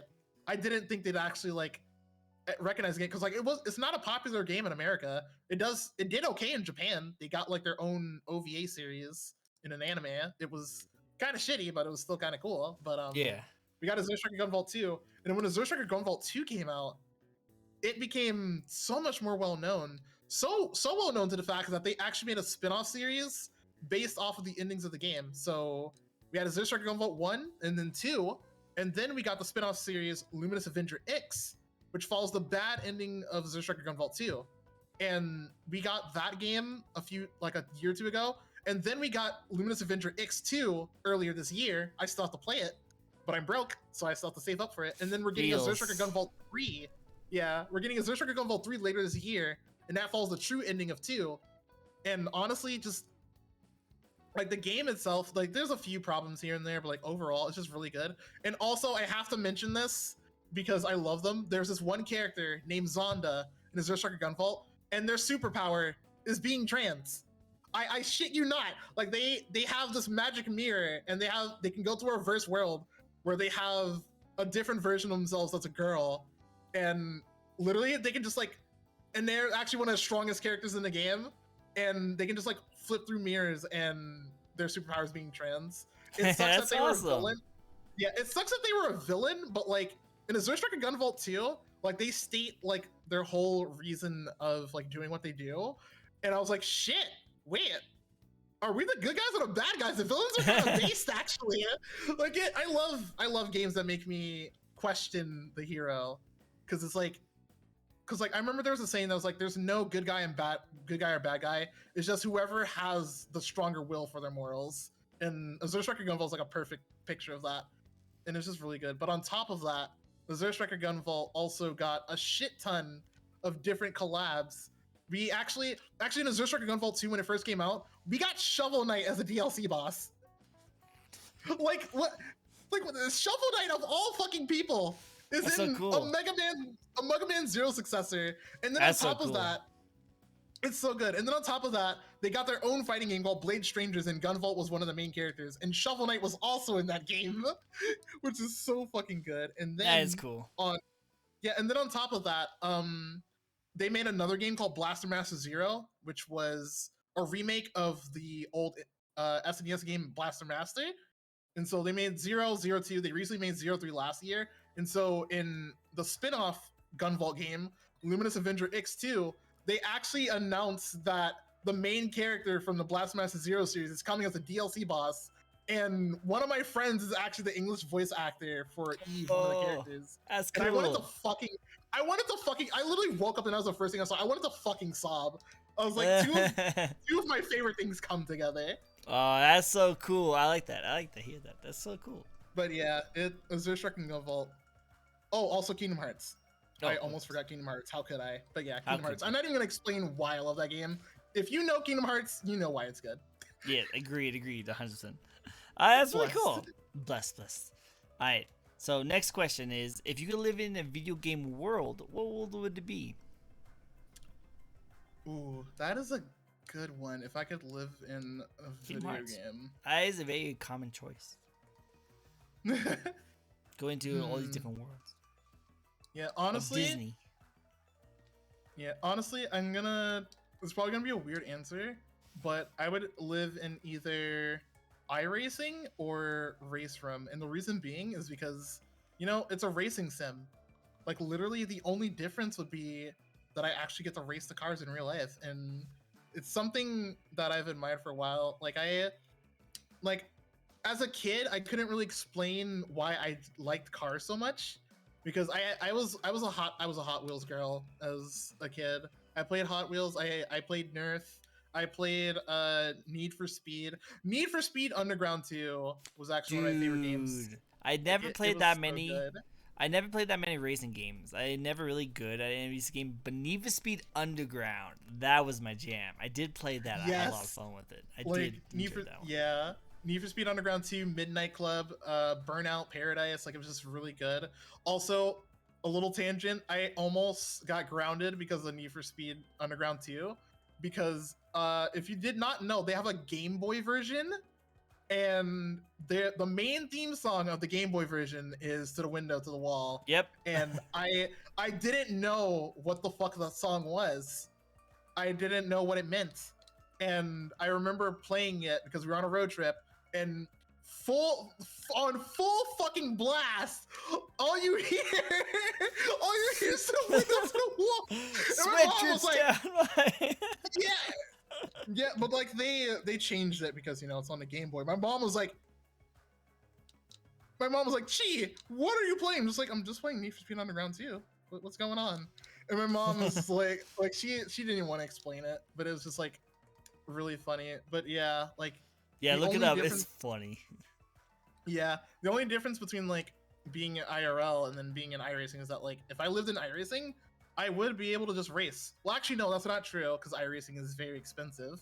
But I just really like something about cars just like clicked with me. Like I don't know like which one's the strongest, which one's the best, which like manufacturers are shitty and whatnot. It's just like I just like the aesthetics of cars. It's probably partially my dad's fault, not just because Gran Turismo 1 was my first game, but my dad works at AAA and he's always gotten like free tickets to auto shows and stuff like that.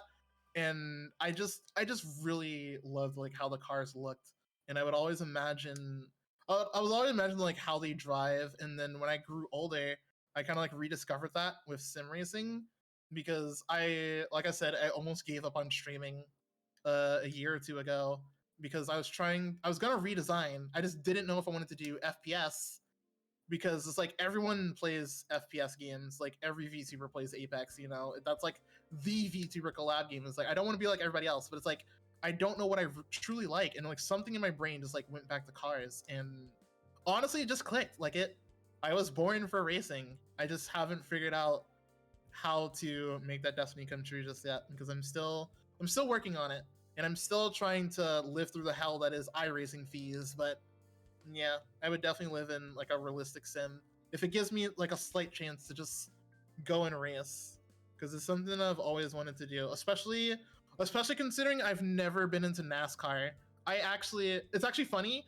I used to dislike NASCAR because as a kid I would watch it and I'm just like, they're just turning left. What's the appeal here? It's I don't. two left. That's it. Yeah, I don't get it. But then when I joined Prismatic and I got into road racing, and then iRacing has this thing called licenses where you have a different grade for your license. And at a certain point, if you get to a higher license, you start at rookies. If you get a higher license, you can only do races from that license to upgrade it. So at one point, I literally couldn't afford to upgrade my license. So I was like, you know what? I'm gonna try oval. I don't know what I'm doing, and I don't really like it that much because I think it's boring. But I'm gonna try oval. I won my first 3 races 3 times in a row. Nice. Yeah, it was crazy. I still don't know if I'm an oval girl or not, but something clicked, and it's just like it. iRacing gave me an appreciation for the different forms of racing because like everyone makes fun of oval like as a joke. It's like haha, turn left, go burr. But it's like when I was in Prismatic and I was in VC with my teammates and one of our best drivers, Emily. We call her the Iron Woman because she's done 12-hour endurance races by herself, and she's like a very hardcore racer. And she used to do like real car specking in oval, so like she knows how to set up a car. And she was watching an old race, and I was like, hey Emily, you seem so excited about oval all the time. It's like, what's happening here? I don't really get it. And she explained it to us. She told us all these things like how you can make someone slow down without actually touching them because of how the air hits the car, how the air dynamics work. how a certain steering ratio can make you slower or faster. How high the suspension in the car is affects how fast you go. It's like she started explaining more and more, and it's like I saw the appeal of it, and like it hit me, and it's like I can't just appreciate one type of racing. It's like I finally found the appreciation for all types of racing. And also, yes, that is true. We had our second to last Mermaids GT3 race for the Mermaid Charity, which is a UK trans charity in the UK for trans youth and counseling. And Emily became champion again today. Nice, good job for Emily.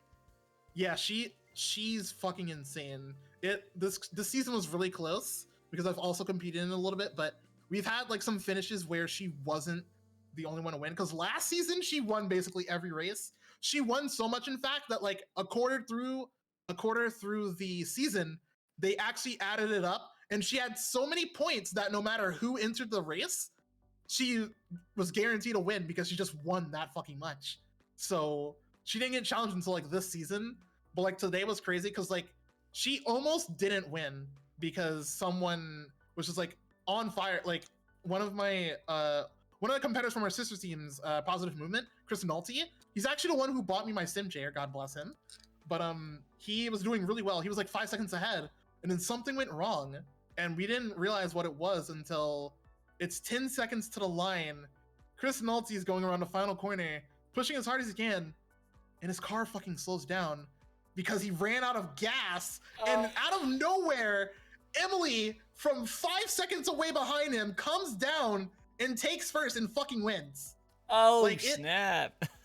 Yeah, it's like it's one thing to watch racing. It's another thing to watch racing when you have someone to cheer for. Like it.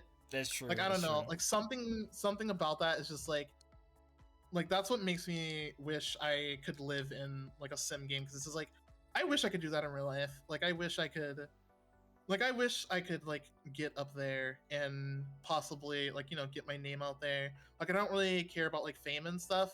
It's not like for the fame, it's just you know, show myself that I can do it, because so many people in my life have told me that like I wouldn't amount to anything, or like I wouldn't be able to maintain a life like this. And like even though it is hard, yeah, it's like I'm still doing it. I rejected the doubt and negativity that people threw on me, and I kind of like set myself free, especially with art. I cannot tell you how many times that someone told me when I was younger that like I would never make a living off my art, and yet, and like even though I am broke now and I'm struggling financially, I was still able to save up, move out of my house despite me not being able to work on commissions too much, made 30K last year, which is more than I've ever made in my entire life. Nice. Even though I don't have much to show it, it's like I did that, and that's something that no one can. Yeah, not only that, was like that's something no one can ever take away from me.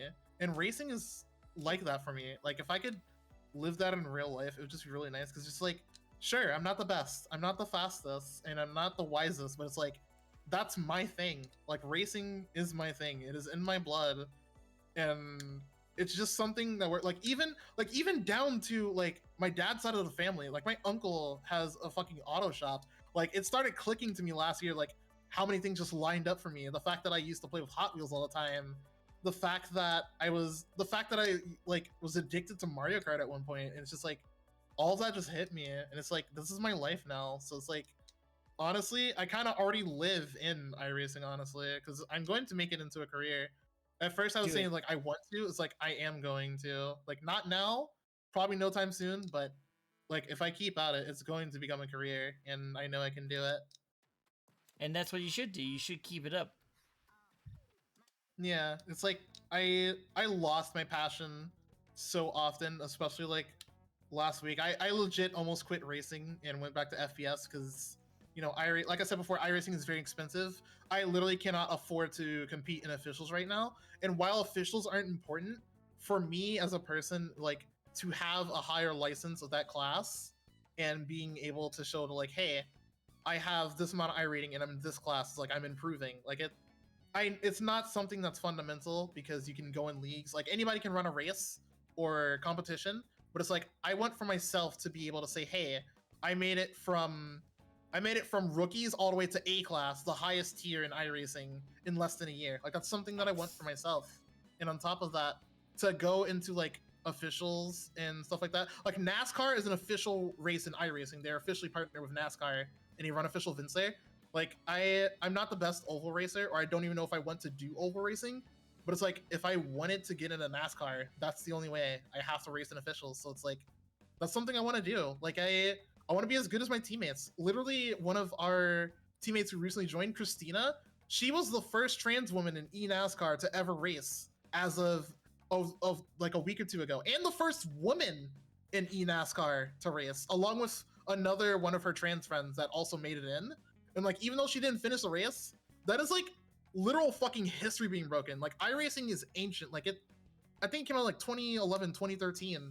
And it's like to have that be something that's achieved from a team that allegedly started as something for fun and now we're something bigger. And it's like, that's something I'm a part of. And it's like, I want to put the work in. I want to be able to say, it's like, hey, I did this amazing thing under the name of Prismatic and there's nothing can fucking do about it. Keep it up, keep going, do it. That sounds awesome. I hope everything still keeps on going for you and you keep working at it, and it will definitely get better as time goes on. So definitely put in that work, and I know you'll be able to get out there. You'll definitely be one of the best. I know it. I'll do my best. Sorry for rambling. Dude. I get like very passionate about racing. You're totally good. Literally, that's what these interviews is about, is to have you ramble about things you enjoy doing, because that's what people want. I want people to see that. I want people to see these kind of interactions with you, because I think they're great. I think they're awesome. I love it. All right, next question. We're gonna speed through these last three. Is that okay? Yeah.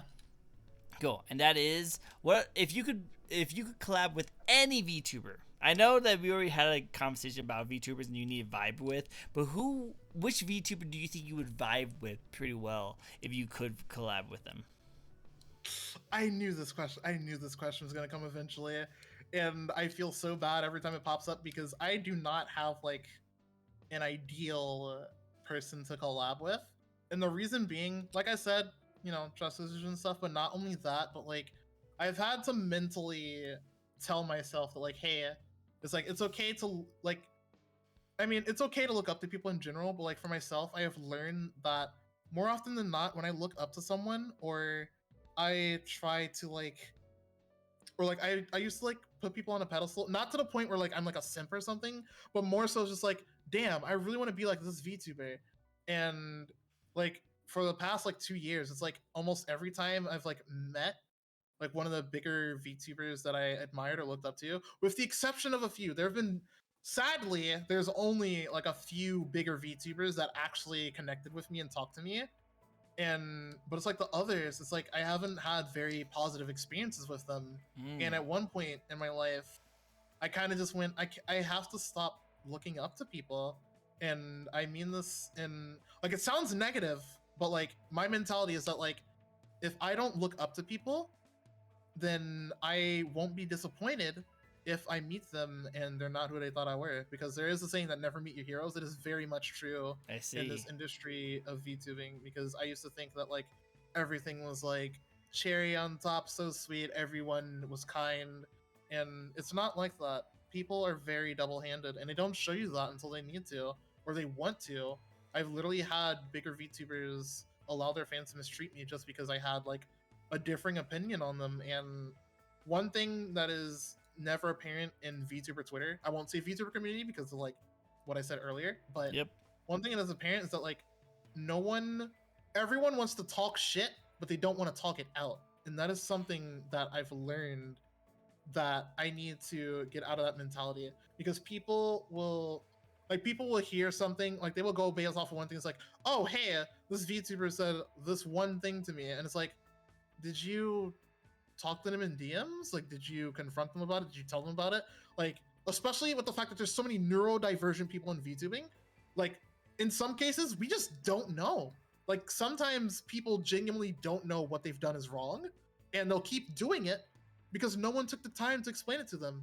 They've only blocked and rejected and left them for dead. And it's a serious problem on, actually, not even just VTuber Twitter. That's just in general. Like humanity has formed into this thing where it's just like I cannot give anyone the benefit of the doubt because I have trust. But like this is coming from a person who has had trust issues since kindergarten because I got bullied on the first day of school.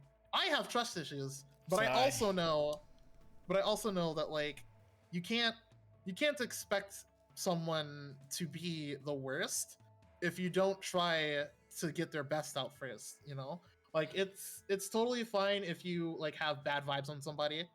Like it because I have very good vibe checks on people, and like I said, my bitch detector is 100% accuracy. But it's like I have to look at them and interact with them first to know if they pass the vibe check. So when I stopped looking up to people, I kind of this isn't like an egotistical way of thinking it, but instead of looking up to people, I decided to start looking up to myself. Not the person that I am right now, but the person that I want to be. Because the only way you can be disappointed by your inspiration of what you want to be is if you disappoint yourself. And you know yourself better than anybody else. Like you know how to avoid the future where you become like the piece of shit that you absolutely positively don't want to become. Like only you can control that. No one else can control that but you. So if you stop looking up to people so heavily and instead start looking within and looking up to yourself or the person you want to be, your life becomes so much easier because you don't have to rely on anybody else. Like it's okay to rely on other people, but it's like sometimes thinking about you first and only is actually not a bad thing. And I want to like teach other people to practice that kind of mentality because they worry too much about like, oh, I don't think I'm successful. Like they measure their success from other people. Like some people, I have literally met some people that will go, oh, I don't think I'll make it as a VTuber unless Zendrea follows me. Like that shouldn't be a measurement of your skill. Like just because someone noticed you, because Zendrea can follow anybody she wants. You don't know the reason why she followed you. That's the important part. Like, okay, you want Zendrea to follow you? Why? Why? Why should someone bigger than you notice you? Like, what do Yeah. you bring to the table? So you can't look up to people so blindly without having a goal for yourself. I feel like people do this really often, and that's why I don't really collab as much because it's like, hey, I have these standards for myself, and until I meet them, I'm going to cruise control by myself and make it through. Nice. I like it. I like it. That's a really good way to think about it. And I have met some people, even some VTubers I've interviewed, has had that mentality that like I don't think I will get big or get to where I want to be until I know one of my idols have followed me. I'm like, you probably should still just keep going, and if they have to follow you, that's great, but you really shouldn't consider that as your like goal. You know what I mean? You shouldn't have that as your like stable point. Like I have made it if this happened. Like I wouldn't say that's not the best idea to do, because if that never happens, you're going to feel terrible about yourself. And if it does happen, then Yeah, what are you gonna do next? You know, like having that as a yeah. goal is not really should be like a healthy way to do it. Yeah, exactly. You get me exactly. Especially that last part you said, what after? Because it's like, okay, like I used to have that goal, and then like bigger VTubers started noticing me, and then it's just like, huh, now that I think about it, this is kind of a shitty goal. Like, what's the point? Because like that's the thing. Because it's like, sure, they followed you, but do they interact with you? Do they converse with you? Do they connect with you and try to form a new relationship with you? Because it's like, why did they follow you? You don't know unless they told you. So unless you know why they followed you, why is that a goal? Like why is them following you something that says, you know what, this has been a success? You don't even know why they follow. They can follow you by accident. Like I've had that happen before. Oops. I Yeah, I've had someone follow me by accident, and I could tell because I saw the notification. I'm like, oh cool, they look pretty okay. And then it was like a bigger VTuber, and then like they unfollowed me and was like, oh yeah, it must have been an accident. But yeah, uh, Yeah, I don't have that many people follow me. Like on Twitter is probably the least amount of people who follow me, and I don't really follow a lot of people. That might be the reason why I haven't really gotten that many followers, because I don't really follow a lot of people. A lot of times when I follow someone is usually if I know them like personally, or if I want to bring them onto my show. Like I'll look at them like, oh, this seems like a really cool VTuber. I'll follow them, and then so whenever like new interview schedules come up that I need to schedule up for interviews, I'm like, oh yeah, I remember I followed you. Let me reach out to you and stuff like that. And I usually Yeah. try to go and do that. But sometimes I'll get people following me, and I'm like, oh, that's kind of cool that they followed me. Thank you. And then, like, a day later, they followed me again. I'm like, huh, that's kind of weird. I already got that notification. So then I follow them back, and then I wait like an hour later, and I look back, and I'm like, oh, this person doesn't follow you anymore. I'm like, oh, Yeah. that's what you did. Okay, unfollow. Because if that's who you're going to be, I'm good. I'm good. But yeah, no, I totally Exactly. see that. Yeah, I'm glad you get me. I'm glad it made sense. It makes 100% sense. Next question. Speaking about goals and things you want to do, what's your current goals for streaming? I have a few short term. I have like a lot of long term, but long story short, for my short term goals right now, I want to get back to that 25 viewer average that I had back when I first rebranded as Chikuba, the Sea Bunny, because like I said, I had to take a very long mental health break because 2021 was like really hard on me. 2022 is being even harder on me, and I fucking hate it. But 2021 was really bad, especially in October, and I had to take a month off of October because I was working on my model, I was doing commissions, and I stopped streaming because like I can't focus on streaming right now when I'm this unhappy with myself. I need to like recenter, reforge, and so I remember too because I had like a quote unquote dinner party stream on the first day of October, and that was my last stream as like a for fun deal because it was my first time trying alcohol because I just turned 21 last year and I never tried it before. And my mom let me get some. So I was like, you know what? I'm just gonna make it a dinner party, and this will be our last stream before you guys see me again after I redo my model. So I definitely want to get back to that 25 viewer average. I feel like people grasp on becoming partner too much, and while yeah, that is a good goal, people put it as a short term. That's like one of my long term. Like I'm not even thinking about it this year because like people always say, it's like, oh my goodness, why don't you have more followers? It's like, why don't you have more people watching you? You should be partner right now. It's like, no, I shouldn't be partner right now. And because I know that as I am right now, my content is not partner worthy. And that's not me being harsh on myself. That's me doing a like self-analysis of my channel, recognizing that there are many things that I still need to fix and many things that I need to put more energy into. So like partner, that's like way down the line. But for short term, get that 25-year average. I want to be able to make a consistent like outflow of money from Twitch. And I will say this now, if anyone ever tells you that, hey, if you are planning to start streaming because you want to make money from it, you should quit right now. That is such a loaded statement because on the one hand, that statement is true. If that is your only reason for streaming, quit. Stop right there. If that is your only reason. But if you are having fun with streaming, you just hit affiliate and you recognize that you can make money off of this, it is totally morally correct to want to make this a living. Like I am someone that has never been hired in a normal job before. I have no experience. I did not finish college. Art commissions have been my only job since I was 18, with the exception of doing Grubhub last year, which actually ruined my flow of commissions, and that's actually part of why I moved out. It's like this is well, it's not exactly life or death for me per se, but it's like it would greatly help me if I could make a living from Twitch. Like I don't even want to be popular. I don't want to be famous. I just want to garner a community that I know enjoys my content and enjoys me. And in turn, I can also recognize them, which is a benefit of being smaller, which is also one of my goals. Like I just want to have a community.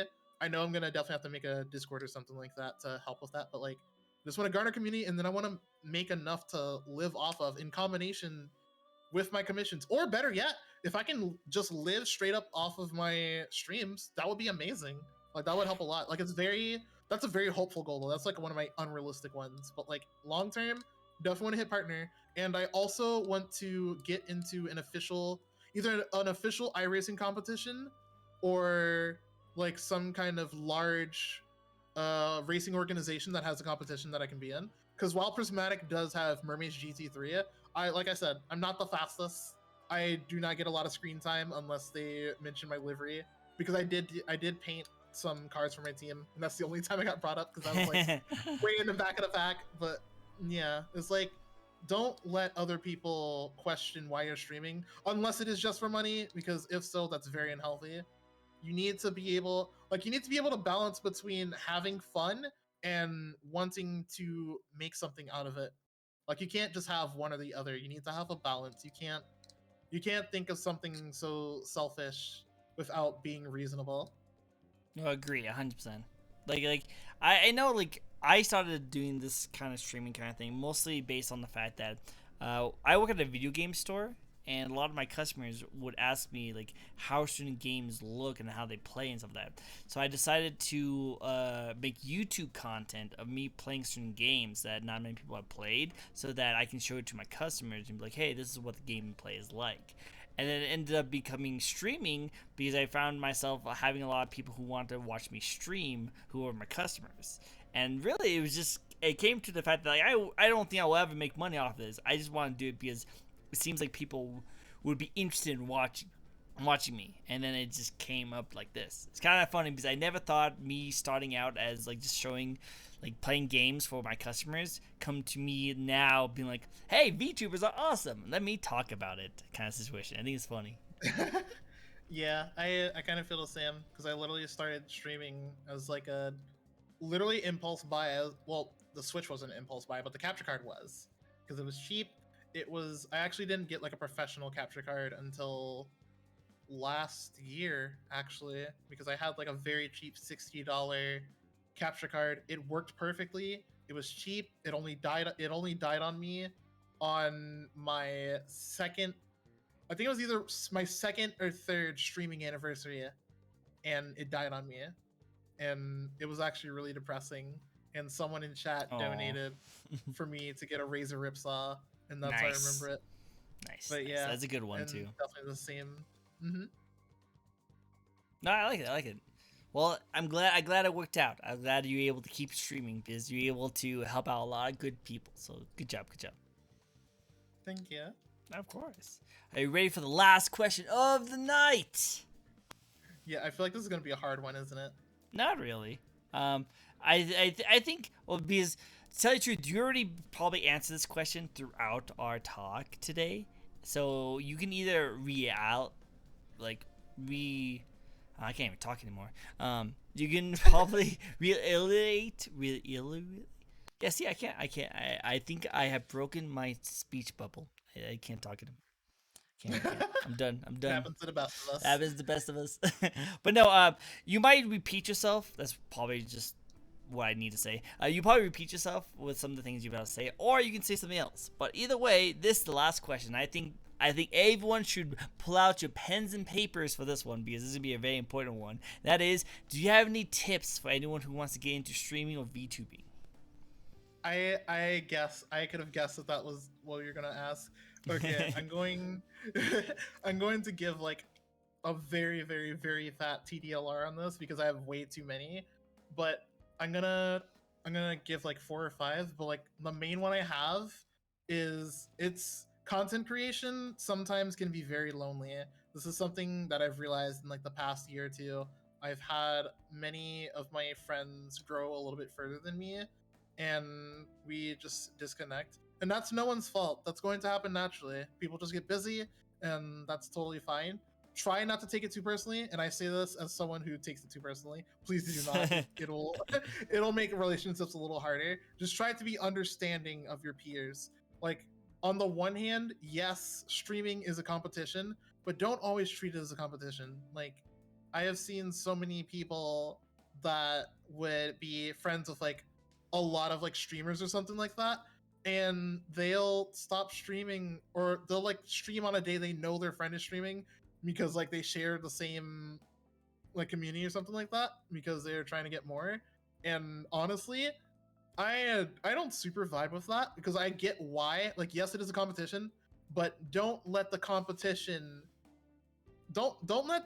fact that streaming is somewhat a competition let you become like egotistical or like change your values, like you Yep. should come out of streaming the same way you came into streaming, or better Or than better. how you came into streaming. And also, on top of that, do not like do not do not actually, I'm gonna say it again, stop looking up to people so hard. Like look up to yourself and make sure you make your own goals.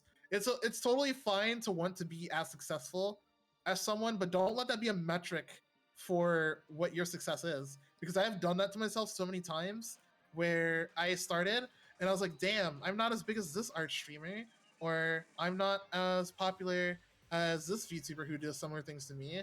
I should get to them. And then I started like growing and getting to them. And guess what? They grew even fucking further than me and got partner. And I was just like, well shit, they're growing faster than I am. I should just quit. Like it is a horrible mentality to have. Please do not force that on yourself. Like you have to start setting realistic goals. One thing that I've learned to do is start celebrating the small victories, because I am a person that is not very fortunate.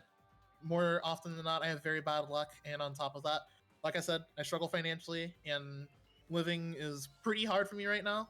But sometimes I do like to enjoy, like, you have to find like the smaller victories. If you only look forward to the big ones, it's gonna take you a really long time to get to big victories. And if you don't experience a big victory in like a long time, you're just gonna quit. You're gonna give up. You're gonna be just like that meme of the guy who's digging for diamonds and he quits right when they're right there. Yep, And I've the seen other that guy, meme.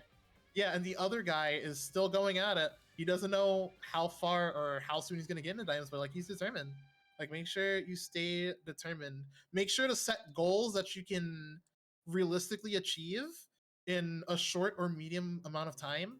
And once you achieve those goals, make some new ones. Like always have something to strive for. Don't have someone to strive to be. That is like the worst mistake you can make. Especially if they end up like being called out for something that's really bad. Because then it's kind of just like, well, damn, I looked up to them. It's like, what am I supposed to look up to now? Stop looking up to people that are bigger than you. Start looking up to your own goals. Like start being a little bit more independent. Like I said before, content creation is a very lonely process sometimes, but sometimes that is a good thing. Sometimes it gives you a moment to rethink yourself, do some research, try and figure out, hey, why am I not growing? Because hard work is not smart work. Because if you just keep grinding and grinding and you stream every day and you keep playing the same game every time, and history is bound to repeat itself. If you keep streaming every day without like a conscious goal, like if you're just working unconsciously, you're just gonna make things worse for yourself. You're gonna get burnt out, and then you're gonna want to quit. And on top of that, you're probably not gonna grow anymore. What you need to do is make sure that you have reasonable things to look forward to. And on top of that, research, ask around. Some people won't give you streaming tips, and that's fine. But there are also other resources that many other streamers have provided out there. And on top of that, you also have the internet. Like the internet is like the most vast thing you can ever have. I dropped out of college because I realized that they were teaching me shit that I already learned from the internet because I looked it up the day after I went to school. I didn't even pay attention in college. I literally sat there, took some notes, drew, and then when I got home, I looked it up and did it for myself, and I realized I could just teach myself, and that's why I dropped Yep. out. No, but I do not recommend dropping out of college. It's for everybody. It's just for me. It didn't work out. It wasn't going to work out, and that's why I dropped out. But yeah, and I think one last tip I would have is do it like remember why you're streaming. Or if you only have one reason to stream, think of multiple reasons to stream. Like, are you doing it because you really like this game and you want to share your experience with somebody? Are you doing it because you don't really have much else? Like, you don't really have that many social interactions outside, and maybe you just want someone to talk to? Because I will admit that's one of the reasons why I stream, and it's actually a challenge for me not to stream every day. Because believe it or not, that is something that can fuck up your channel horribly. Please do not stream every day. You need to be able to give your chat and your audience the time to miss you. So that's why I stream guaranteed 3 days a week, unless I am like out of the mindset of streaming and I'm not feeling well, or something else happened. But like, do not stream every single day. It is the worst thing that you can do to second worst thing you can do to your channel. The first worst thing you can do to your channel is not be consistent, which will happen if you have to take like a mental break or something like that. But if you keep up with the consistency even after you take a break, it'll naturally come back. But yeah, I think that's like all the basic tips that I have. They're good tips. They're really good. I like them. I think the people should be writing this down. I like it. I think that's just really good. But yeah, no, I pretty much say that's like the standard of everyone who gets into streaming to have that kind of mindset, and I think that will save them for like one final tip I'll say is that this is not going to be a quick thing. This is going to be a long-term thing. This is a long process. Don't expect it to happen really quickly. Yeah, some people are lucky. Some people might be able to get blown off really quickly, but plan for this to be a long-term goal that is going to happen. That you won't see anything that big until you hit way past like a good few years. That's what I usually say. Yeah, At least plan for like that. even for me, this December is gonna be my 4th year streaming, and I've known people who've only been streaming for like half a month, and they're already partner. Everyone's growth is different, sadly. Some people get lucky, some people don't, but you just have to keep up the consistency until you do get like that lucky encounter, and you'll have something ready, prepared for maybe like the big person that's going to get you your clout and bring you up. And actually, one tip I forgot: if you plan to be a VTuber or you want to use a model, please do not treat streaming as a VTuber. And I say this because I have seen so much shit that goes on with VTubers that they think that like, oh, I have to have this, that, and the third in my redeems. I have to have a schedule. Which, by the way, you do not have to have like a super set schedule. I actually have one mutual who she's not a VTuber, but she stopped having a schedule, and she let people know on her socials like, hey, I'm gonna be streaming on this day unless I say otherwise, and that's it. Like, she doesn't have like a set schedule every single week like I do. She hit partner recently, and Nice. that was after I met her like 4 months ago, where we were hitting around the same numbers, and she figured out what's right for her.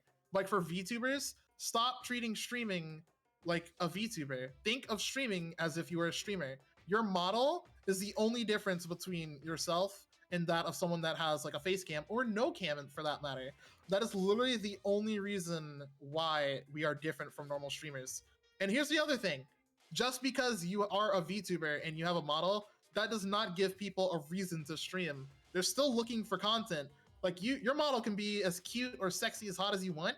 If your content is shit, no one's gonna watch you. Like, you can have a fucking model from Iron Vertex rigged by Brian Sui and drawn by Soy all you want. You can spend 10K all you want.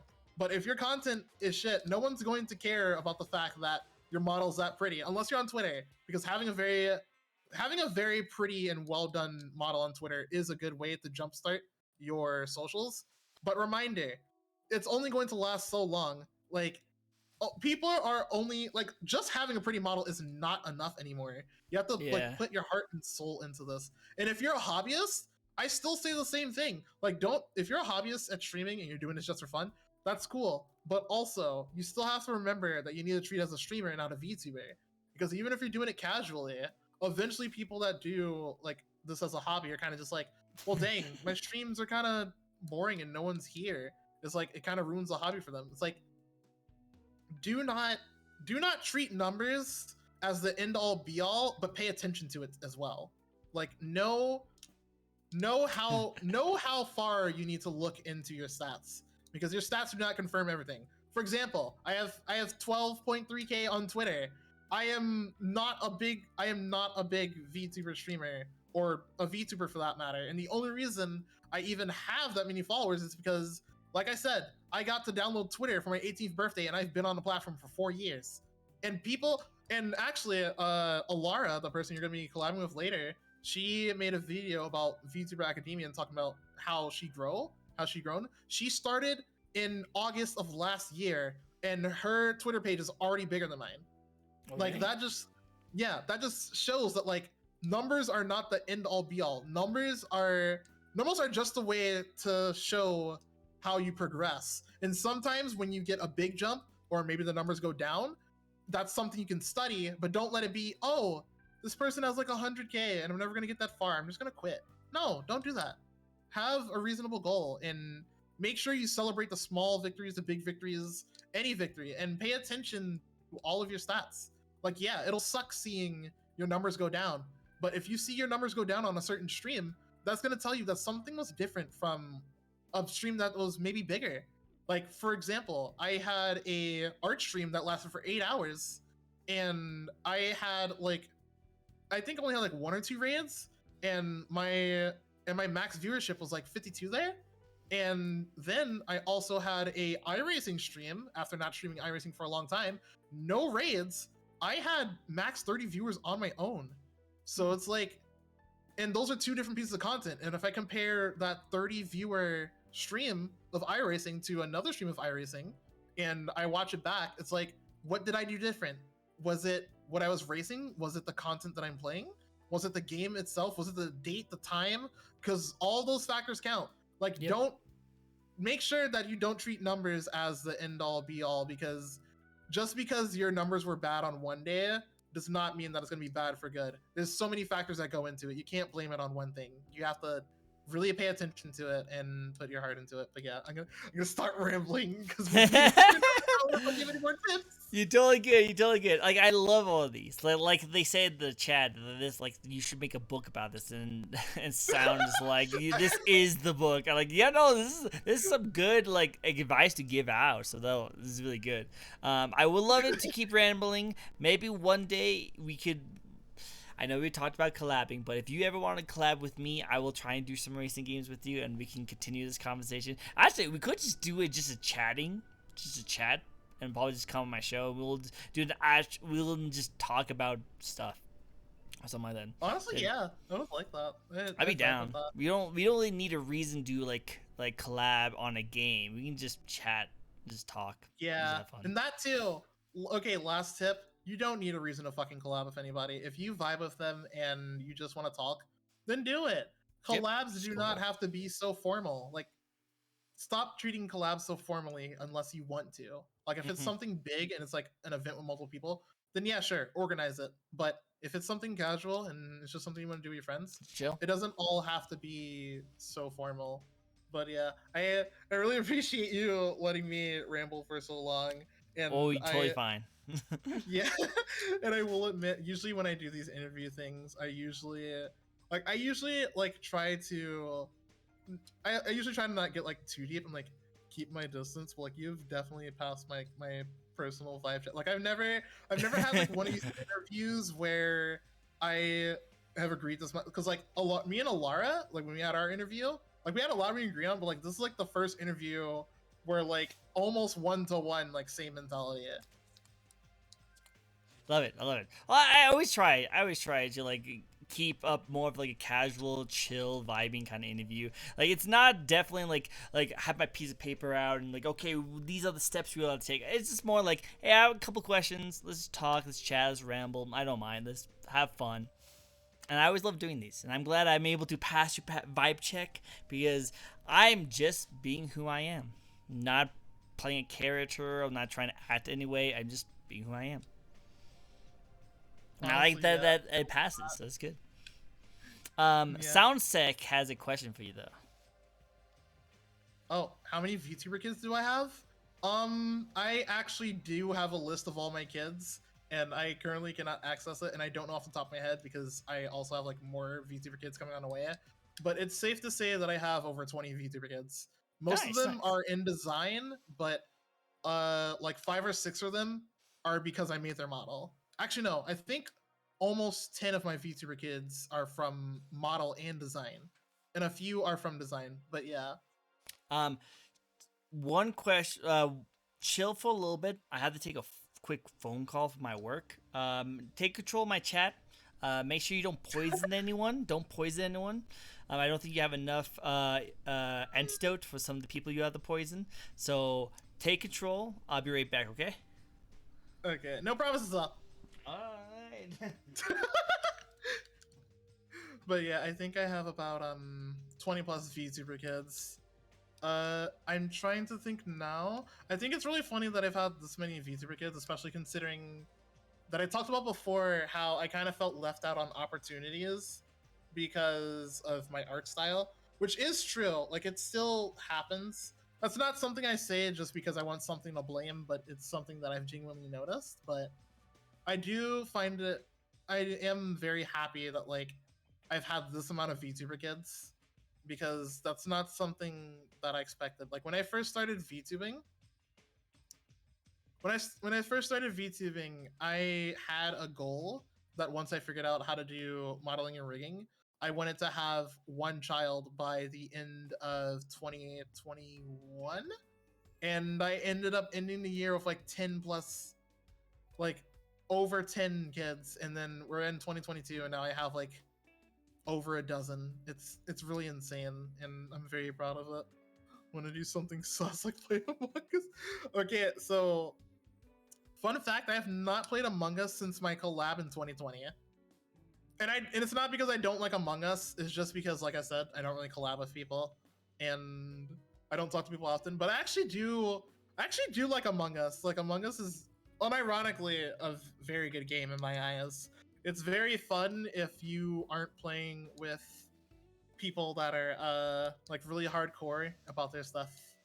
But yeah, Among Us is actually pretty good. Also, I'm excited for Among Us VR. I am so excited for Among Us VR. Like the normal Among Us has already had like a few jump scares, but Among Us VR is going to be insane.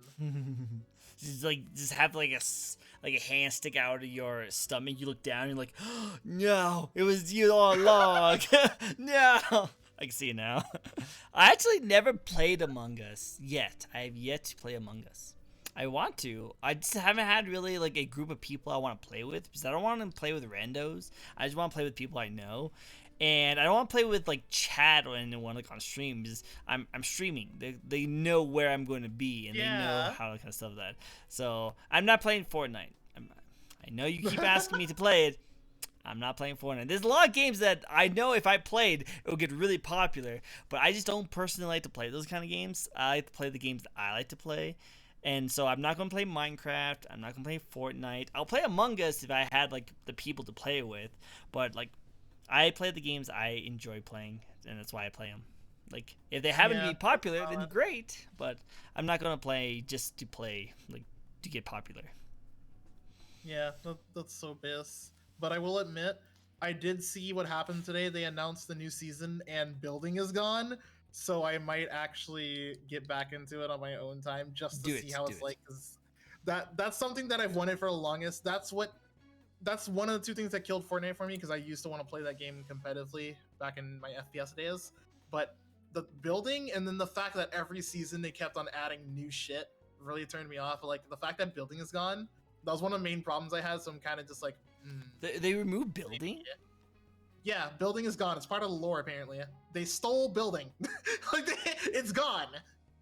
Well, that's what made Fortnite, though. That's so weird that they ran away from that.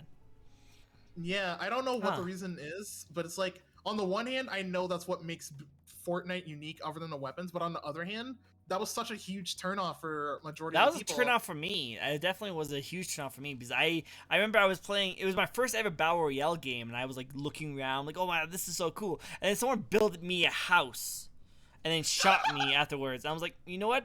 I don't think this is my type of game. Not my jam. Not my jam. Yeah, exactly. I wish I could remember what it's called, but like I remember there's like this really funny TikTok that I reference whenever someone says, "Hey, why don't you play Fortnite?" And I show them a video. It's literally the Skull Trooper guy, and he sees a John Wick. He knows that he could kill him, but instead he pulls out his pistol and like pops him once. Immediately, the John Wick turns around, starts building a fucking 5-story hotel, and then the guy. It's even funnier because the guy does the fucking sitting down and eating popcorn emote while all this is happening. This happens over the span of 20 seconds. The John Wick finally comes up off the roof, approaches him, and he simply pulls out his shotgun and kills him in one hit without building anything. It's the funniest fucking video. It's like, yeah, that's why I'm like, I'm kind of good. Like, I'm not gonna play Fortnite. Just don't want to. But like, I think that's kind of actually interesting that they're gonna remove building. I wonder if it's gonna stay that way though. We'll see. Yeah, I'm definitely gonna watch some gameplay of it. It seems interesting now that there's no building. That would be interesting. But that will be it for us today. Thank you all so much for coming. Thank you all so much for being on a guest. I much appreciate it. Want to do some shout outs, some social. See, I can't talk anymore. Some social shout outs for yourself to see if there's any way people can find you. Oh, Oh, thank you for the follow. I much appreciate. Oh, Yeah, it's I you who totally- followed me. Thank you. Yeah. I always totally appreciate it. earlier. Thank you. I'll Yeah. definitely. I definitely like a lot of your content, so I'm definitely need to go do in some following for you as well. I think we vibe very well. Like I actually am very surprised that we actually like saw eye to eye to a lot of things. Like that's really cool. I like that. Yeah, I've never had like someone have this much of a similar mentality to me. Yeah.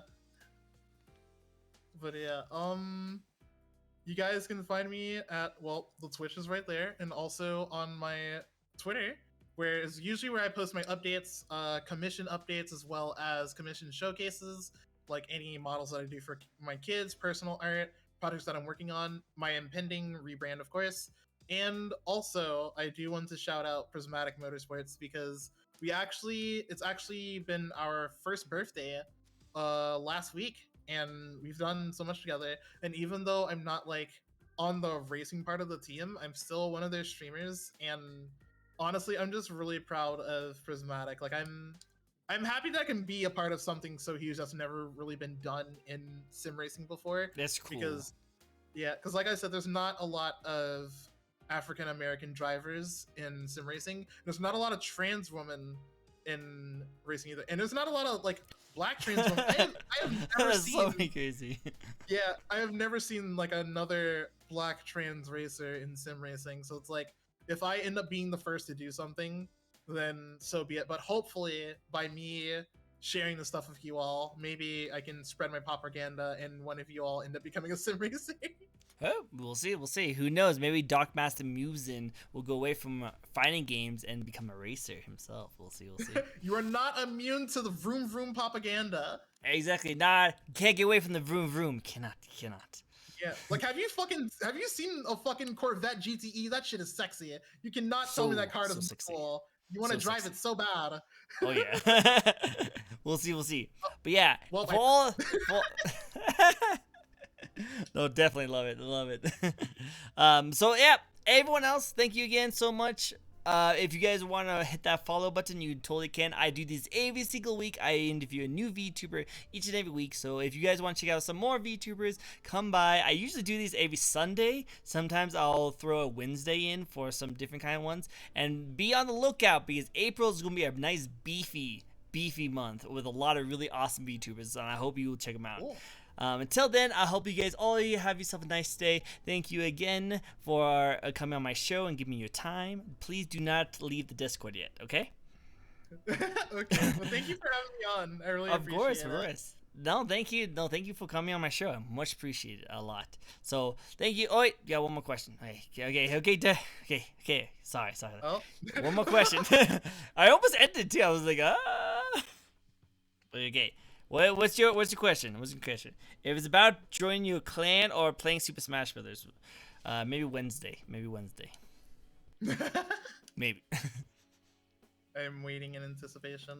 No, it must be a big one. Oh snap! The question is, oh no.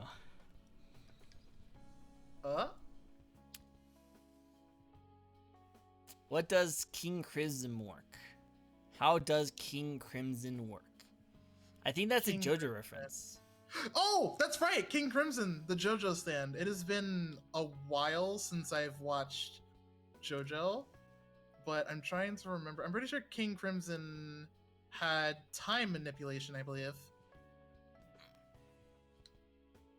I don't remember like specifics because it's been a while since I've watched JoJo, but I'm pretty sure he had time manipulation. I actually cool. really loved So it was time manipulation. Nice. King Crimson's from part 5. I see. Yeah. Okay. Yeah. So that is the one I'm thinking of. I need to watch part 6. Yeah. Do it. Go for it. Definitely. All right. Yeah, I'm going to call it now. So thank you guys all so much for coming on the show. I will see you guys next time. And yes, don't leave the Discord, please. Goodbye, chat. I've had that happen once, so that's why I have to tell everyone now. All right. Bye-bye, everyone. Yes. Bye-bye. Thank you for coming on the show. I will see you guys next time. Bye-bye. Bye.